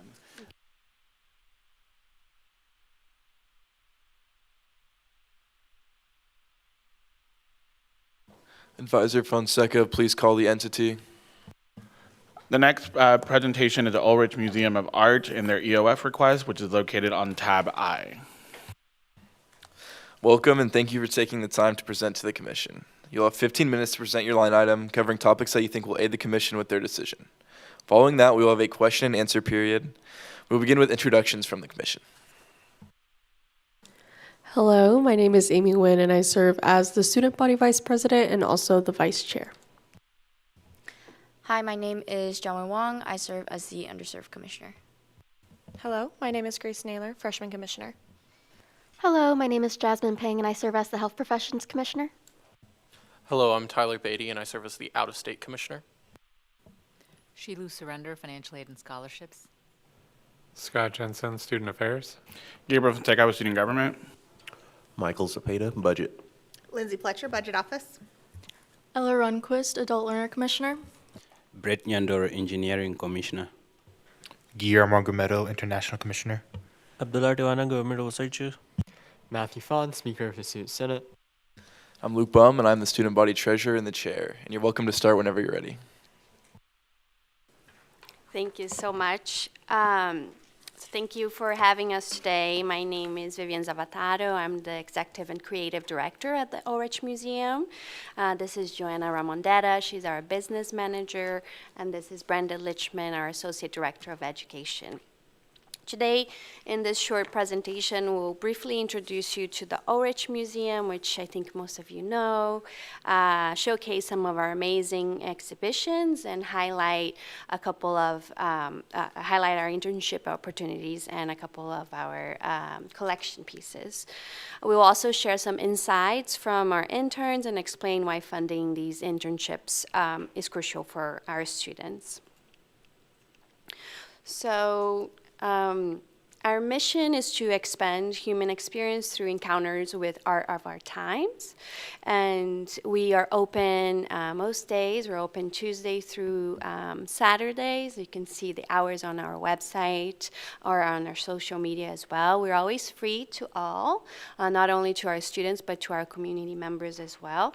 And you can find our programming we brought. Did you pass them on? We brought a list of free programs that we have at the museum this semester, and they're also available online on our website and social media. So please do come join us because we have a lot of fun stuff. We bring artists from all over the world to the museum, and we're really proud of what we do.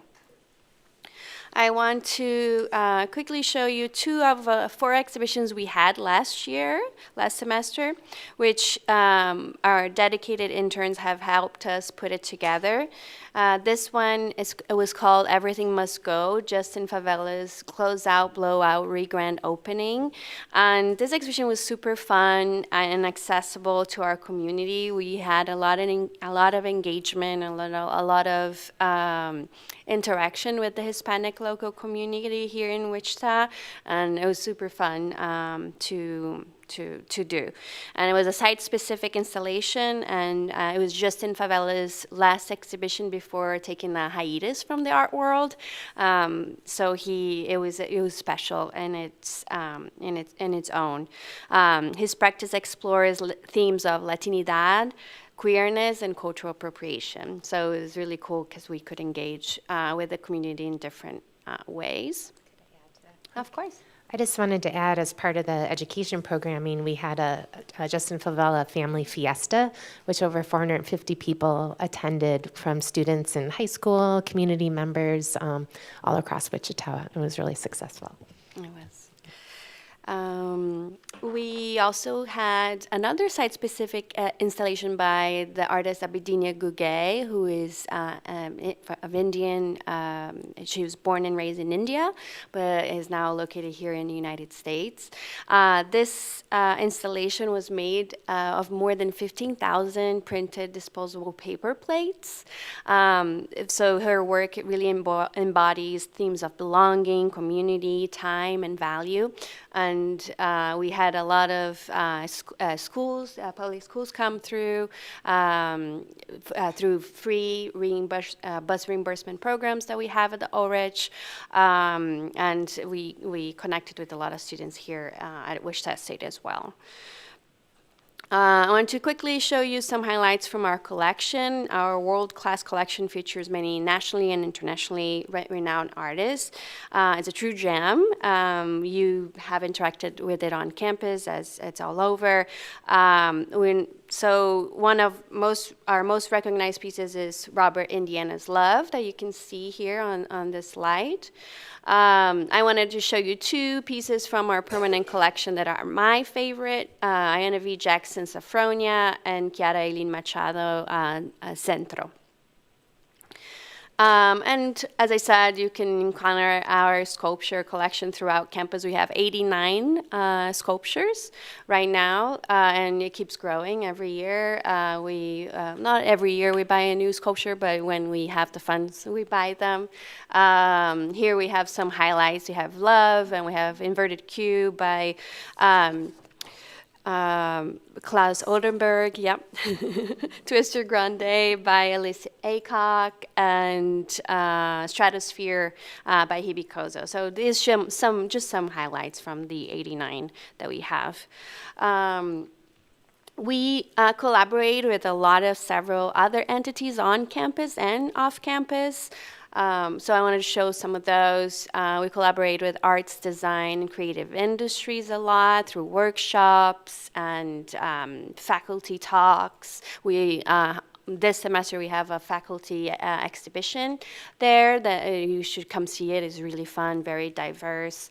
We also collaborate with School of Digital Arts, and Brenda will talk a little bit about that. Engineering, dance, nursing, English 101 students, they come every semester, every year.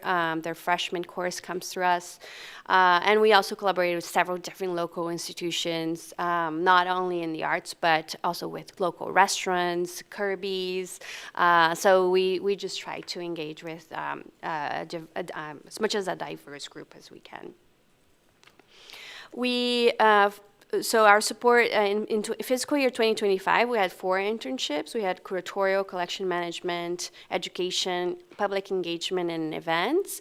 And with the help of student government funding, we were able to provide 5 internships last year, which was really really amazing. We were able to add a communications intern, and it was really helpful not only for our team, but really cool to provide that opportunity for students in addition to the other opportunities that we had before. We, for fiscal year 26, as you can see on the bottom of this slide, we had a total of $17,000 for our internship program. So we're able to provide 5 internships at $14 per hour due to increased private fundraising, balance of hours, and a work study eligible students. And to continue this program with 5 internships, we're requesting $8,500 for fiscal year 27, and these funds will continue to support these 5 internships that we currently have at 10 hours per week at 14 per hour. So we achieved our goals, and we would like to maintain them. So that's why the additional funding there. Okay, yeah. So I'm Brenda Lichman, the Associate Director of Education at the Ulrich Museum of Art, and I'm really excited to introduce our current intern team, our Ulrich intern team. And I just want to talk a little bit about what makes the Ulrich Museum unique. What makes us unique is that we are a professional art museum located on the campus of Wichita State University. We are not simply an exhibition space. We are a teaching museum, a research site, and a professional institution operating within a university setting. Our interns gain specialized experience in the following areas you can see above. Public engagement and events, curatorial experience, communications and marketing experience, education, art education, and collections management, plus so much more. You can see here, these are our students, interns in action. Interns work directly alongside professional museum staff, gaining firsthand experience in museum operations. You can see on the upper left-hand corner, that's my education intern, Serena Chow. And in that image, she's actually working with a professional artist, and we're helping participants learn graphic design, creative problem-solving skills in that image. Interns learn firsthand the business fundamentals of running a museum, including communication, project management, and collaborative decision-making. And they're always invited to participate in any staff meetings that they're interested in being part of. Their work overlaps departments, providing a comprehensive understanding of professional museum practices throughout their year-long experience. So they all specialize in one area, but we are a small staff in the museum. There's 8 professional staff members, and with our 5 interns, we all work together and we cross over departments. So they learn educational programs, artist workshops. Our curatorial assistant learns condition assessments, environmental monitoring, collections database, information management, marketing and graphic design. 2 of our students, Serena is my education intern, but she's a graphic design major, and same with Dante, who's on the computer doing data collection, is also a graphic design major. And so they get to apply those skills as well in their areas. Slide. Yep. So the internships at the Ulrich Museum of Art are truly applied learning in action. Students strengthen their critical thinking skills and creative problem-solving skills. These are a couple of our past interns. Brisa, that's pointing at her name, was part of the exhibition where she got to do research for one of the past exhibitions, and she also helped us make the museum more inclusive by translating all of our labels into Spanish language. And then Lucia, she was actually events and marketing, but was really interested in preparatorial work.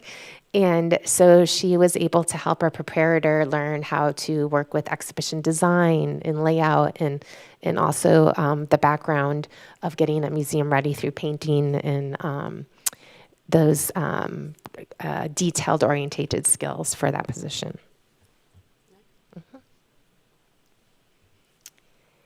Interns, we have a lot of fun. We work really hard, and they get to engage with so many other aspects in this position.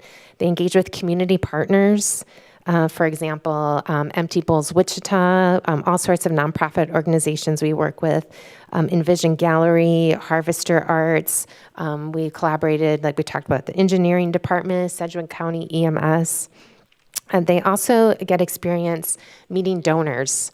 Our donors are really important to our museum, and most of our donors are alum, so they get to meet professionals in Wichita creative community, and we do our best to introduce them to start their networking at this young professional age.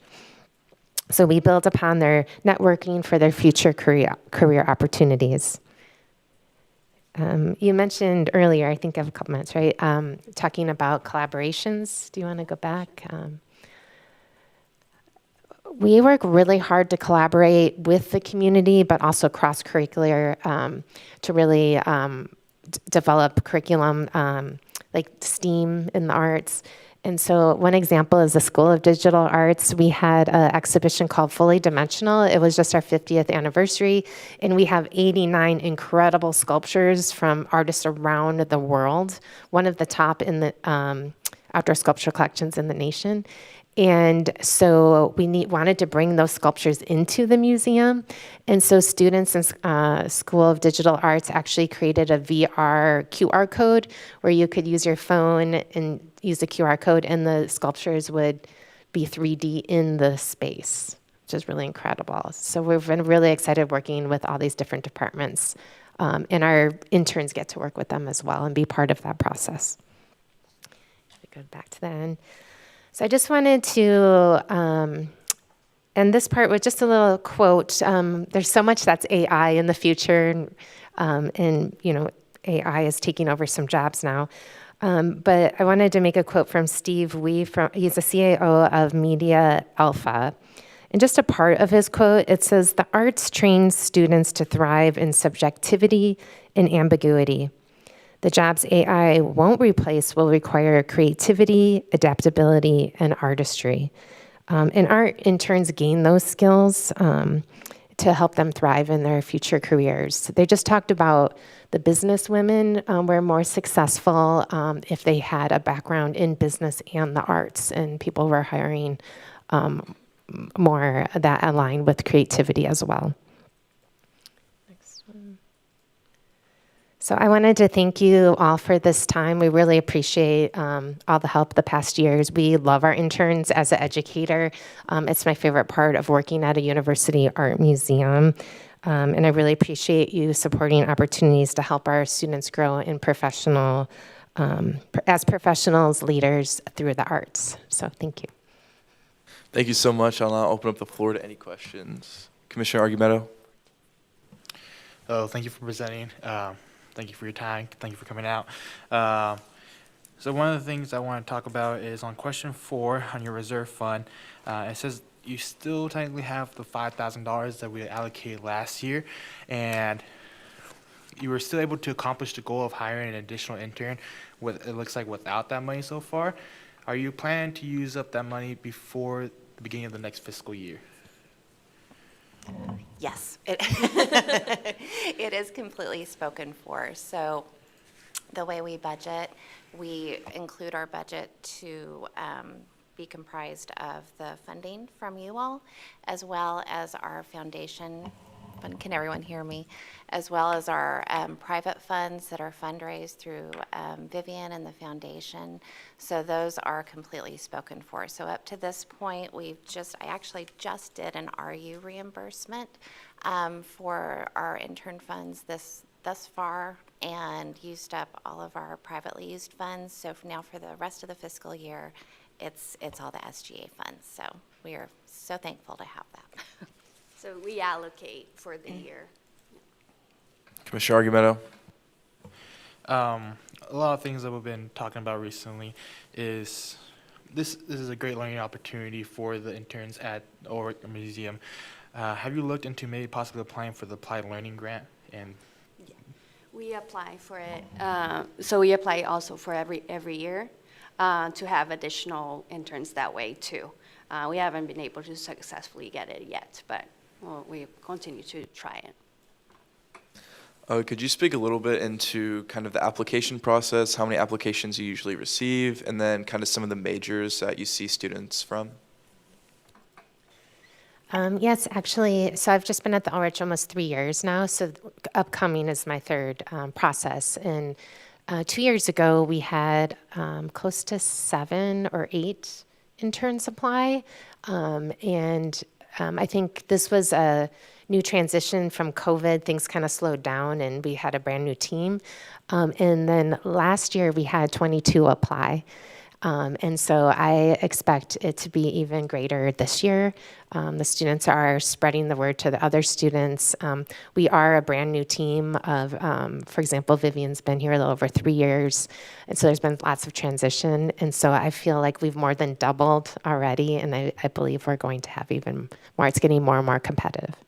I do want to mention that so far, we've given every student the opportunity to apply because we want to give them that experience through cover letter, their resume, and then there's 5 of us in a conference room that do the interview to help them with their professional practice. Commissioner Peng.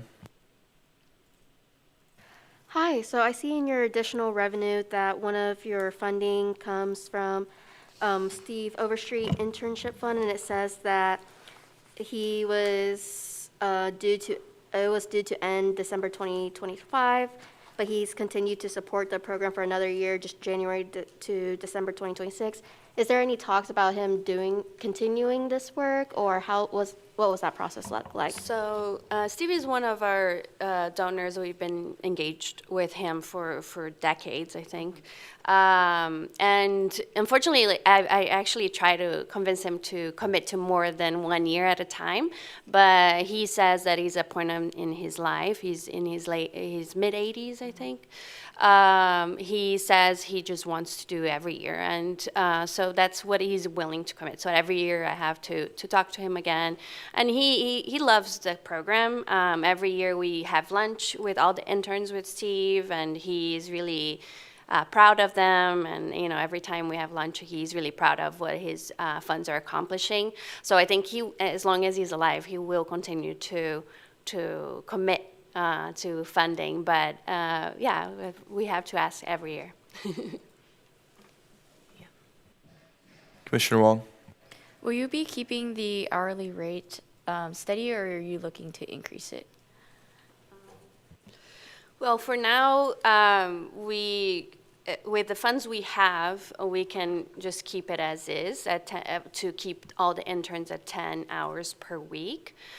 This year, with last funding, we're able to offer around 10 hours a week because one of the students was a work-study eligible student, so we were able to get funds from the federal government on top of it. So with the extra $3,000 or $3,500 that we are asking, we would be able to keep it at $14 an hour. If we are able to fundraise more privately, our goal would be to have it at $16 an hour. But like for this coming fiscal year, we just wanted to make sure that we can keep the 5 positions available. Commissioner Wong. And then I know one of your other goals for the next fiscal year states that you're trying to recruit interns from non-art disciplines. Can you talk a little bit about the process and the planning that you have to do that? Mm-hmm.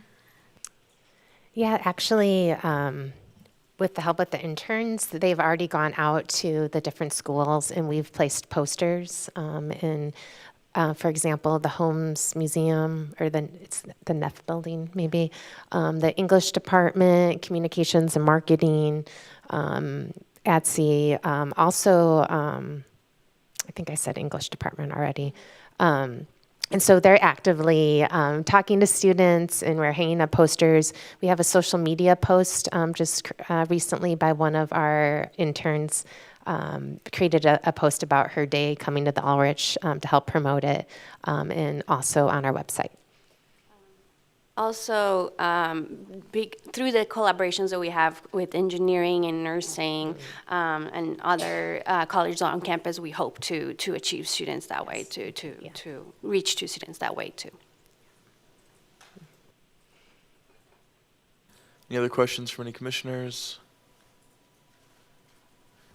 Seeing none, thank you so much for your time. We appreciate it. Thank you.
Advisor Fonseca, please call the entity. The next request is Hope Services, which is located on tab J, or page 125. Welcome, and thank you for taking the time to present to the commission. You'll have 15 minutes to present your line item, covering topics that you think will aid the commission with their decision. Following that, we will have a question and answer period. We will begin with introductions from the commission. Hello, my name is Amy Nguyen, and I serve as the Student Body Vice President and also the Vice Chair. My name is Xiaowen Wang. I serve as the Underserved Commissioner. Hi, my name is Grace Naylor. I serve as the Freshman Commissioner. Hello, my name is Jasmine Ping, and I serve as the Health Professions Commissioner. Hello, I'm Tyler Beatty, and I serve as the Out-of-State Commissioner. Shilu Surrender, Financial Aid and Scholarships. Scott Jensen, Student Affairs. Gabriel Fonseca with Student Government. Michael Zepeda, Budget. Lindsay Pletcher, Budget Office. My name is Ella Runquist, and I serve as the Adult Learner Commissioner. Brett Nyandoro, Engineering Commissioner.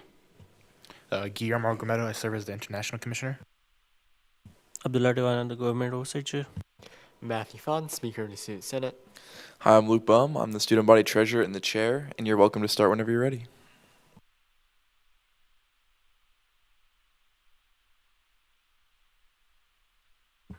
Oh, it helps if I push the right button.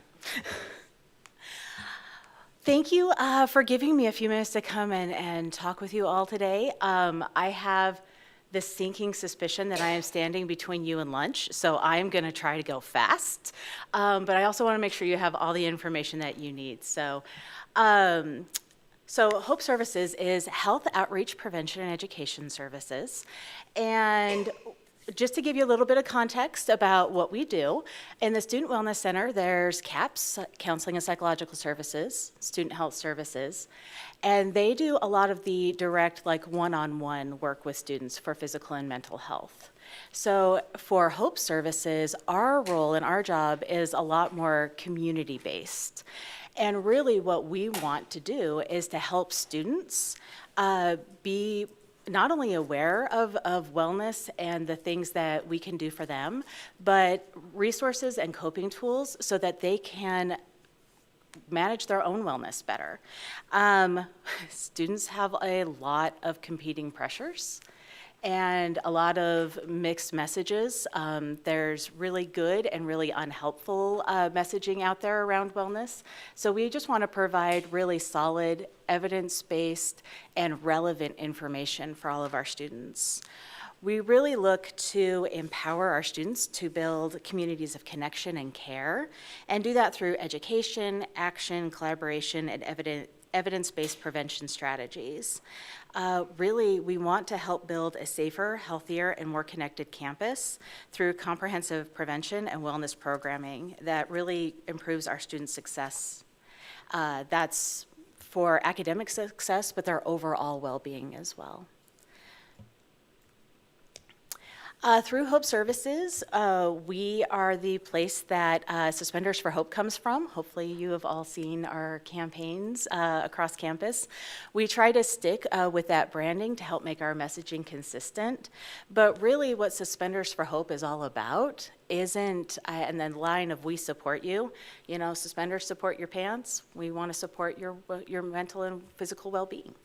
But specifically, when we say we support you, our goal is not for everyone to know that Hope Services supports them as students. That is true. But what we really want is for every single person and every single student to feel like they have the resources and the ability and the coping tools. So if somebody is saying, I need support, that they can look around and see people saying, we support you, and that they feel equipped and able to do that. Last year, we had 10,391 student connections. We don't ask students for identifying information based on the content that we discuss. So we can't tell you how many of those are repeats, but we really try to connect with students wherever they are at. That is live interactions. That does not include things like social media or digital marketing. But we focus on 4 main areas, and that is promoting health and wellness, preventing suicide, preventing sexual violence, and preventing substance misuse and overdose. Last year, we did 176 presentations on campus, and the thing that I find kind of the coolest about that is almost 160 of them were requested. So that gets us into classrooms, that gets us into a lot of spaces other than just the students who are maybe naturally a little more inclined to come and chat with us. We do tables for each of these areas. We do events for each of these areas. We do presentations for each of these areas.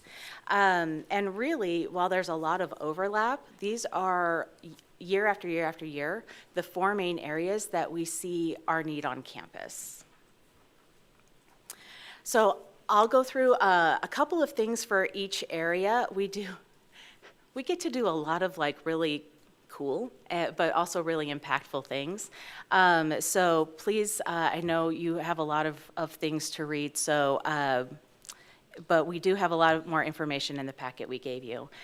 So for promoting wellness, a couple of the things that we like to do are things like our Wellness in the Classroom card sets that we encourage instructors to use with their students. We also have sets specifically for students so that they can do these by themselves. These are free and available to any student. We are working on a digital product for these. That is proving to be a little trickier than we had anticipated, but we're still working on it. We do wellness calendars for every month, so there's a small wellness activity that students could do every single day to help improve their overall wellness and well-being. We collaborated with the YMCA to do a mental health and movement class.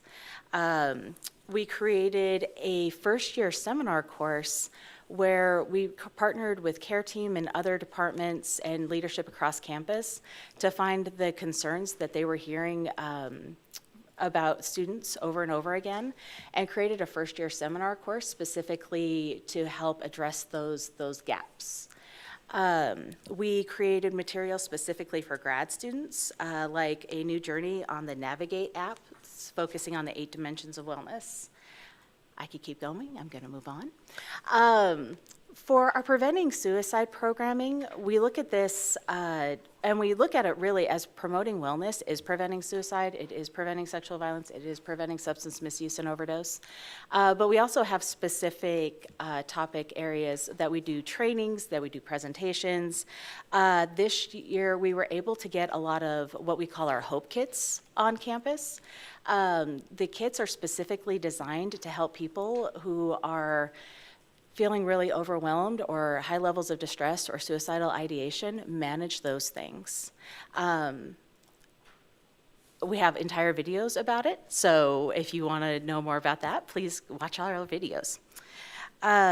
We created a promoting mental wellness series specifically for different groups that really engages with the preventing suicide piece, because we are looking at specific groups have specific needs. And while we cannot reach every single group, we want to continue to reach the groups that are at highest risk. Preventing sexual violence. So we get to do a lot of partnerships across campus, specifically with this area. We get to do things like the Clothesline Project that helps give voice to individuals who've experienced sexual violence. We help with a lot of red and green flag materials to help students know when you're engaging with other humans, how do you do that in a way that's safe and comfortable and respectful to both people or all the people involved? Preventing substance misuse and overdose. We've been able, thankfully, to some different grant dollars to really expand our programming on campus for that this year. We've gotten to do things like distribute naloxone. We have I'm going to give a little plug. We have a brand new box downstairs for naloxone distribution. We want everyone to carry it. Hopefully you never need it, but if you do, you want to have it. We do a lot of programming around if you're going to go out and drink alcohol, here's how you can do that safer. Here's how to know limits. Here's how to get home safely. Really, we want all of our students to be able to engage in a way that is as safe for them as possible, because we want them around and we want them with us. All of these things are really supported by our Prevention Ambassador program. I have to stop smiling, but they bring such joy. This is our peer education program, and we try to limit that to 20 ambassadors every semester. So that means last fall we had 24 ambassadors, and in the spring we had 22 ambassadors. We're not great with making sure we limit that to 20 because we just get so excited for the things that students bring. But they do general meetings, they do trainings, they do internships, hours, they do outreach. And so a lot of the programming that we do comes specifically from ideas of the training that our prevention ambassadors get. And then they take that training and say, here's how we think we can reach students best with this. So they provide such amazing, not only support, but voices, student voices for everything that we do.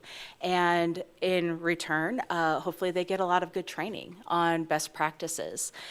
Prevention Ambassadors was really designed for students who are of any major to figure out how to infuse wellness and prevention into that major. In addition to our prevention ambassadors, we have additional applied learning opportunities. In the past fiscal year, we had 34 students total that we were able to provide applied learning opportunities to. And actually, there are 2 full-time staff coming out of Hope Services, and both of them were originally applied learning positions. And they just continued to stay and grow and develop. But we really have been able to engage with students across the campus in different ways. Assessment and evaluation.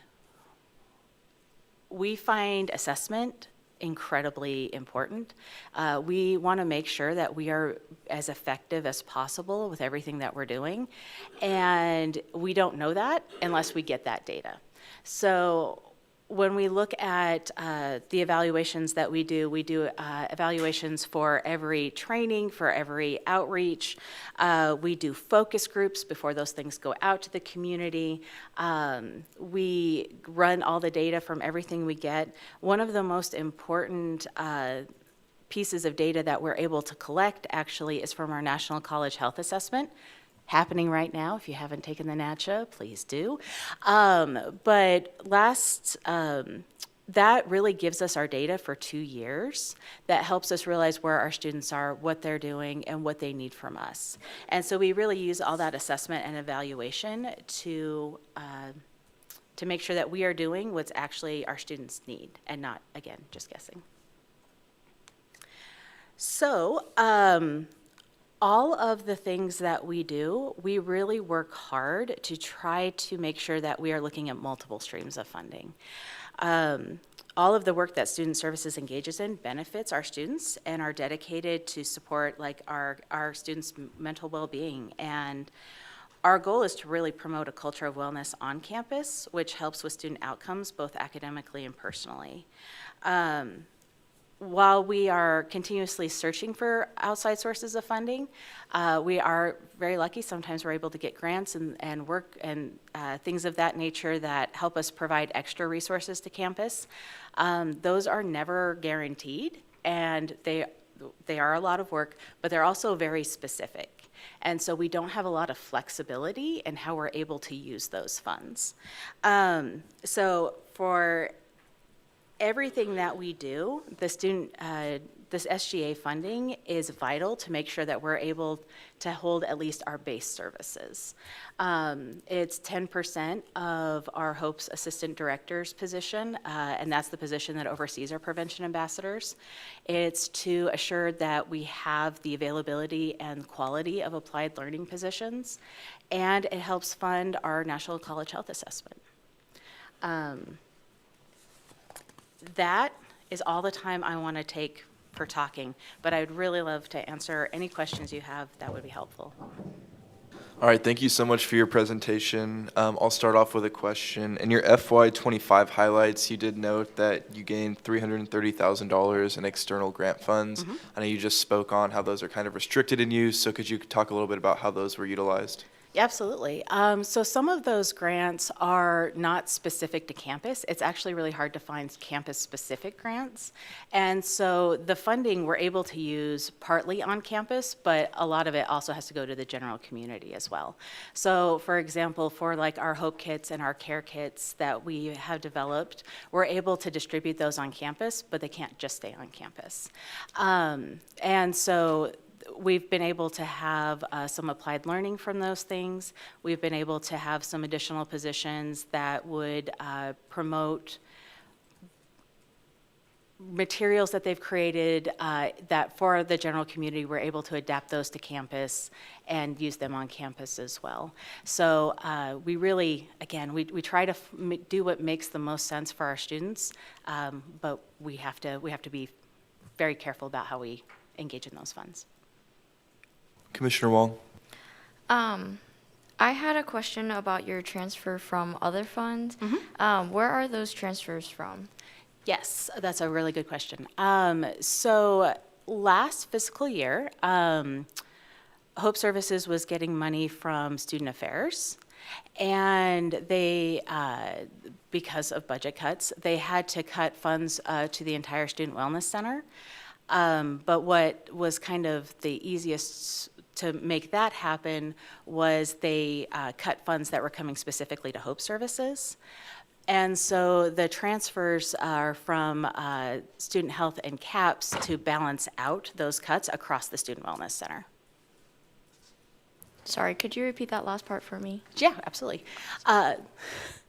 So the transfers are to make sure that the cuts that came just out of Hope Services were actually balanced across the Student Wellness Center. Commissioner Peng. Hello. So in your you stated that you have a total of $1,114.66 carried over as reserves, and you prefer to keep some of these reserves in case of unexpected expenses. Can you talk a little bit more about that? Yeah. So sometimes, we try not to carry large balance of reserve. The $1,100 is below that 10% that we're allowed. But we also need to keep some funds in case we've had like things like our wellness screens go up in price. Our online services that hold a lot of our training, sometimes those could increase. So, and we may not always get a lot of notice on that. Commissioner Wong. Is there a reason why this program is separate from CAPS or not a subsection of CAPS? So we were actually one department for a long time. But we also wanted to be able to better support student health services as well. And having us separated out as a individual entity is what made that the most feasible. Looking through your financial snapshot from 25, 26, and then your request for this year, I see in 25 for student salaries specifically, there was around $3,500 allocated to that. This year, the request is $8,500 for that. And then is there a reason for last year that there was no funds for student salaries in this snapshot? So there originally was. And what happened is last year we were able to get applied learning funds. And so what we needed to do is, because we were able to get, it was a significant amount of money. It was about $70,000 in applied learning funds. We originally had a couple of students on that, but we needed to take on a lot more students. And so in order to do that, we needed to support our staff a little bit better to make sure that we had a really good sense of our students getting the support that they needed. And so that was the reason for the shift. This is really, we aren't guaranteed applied learning funds year to year. And so that is our priority, is making sure we have those applied learning positions. But that's why we had that shift last year. Speaker Fawn. Yeah, so my question is to clarify for the funds that were transferred, that $28,000. To your knowledge, were any of those funds that were transferred over student fee dollars by any chance? You know, I am not sure about that. I know that both CAPS and Student Health have multiple funding streams, so I'm sorry, I don't know.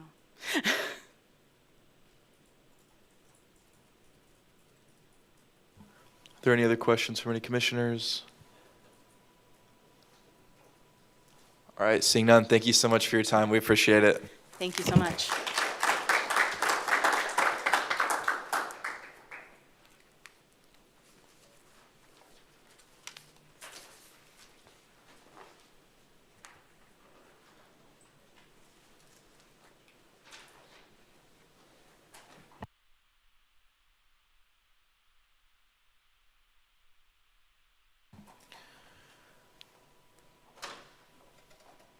All right, we will recess until 2 p.m.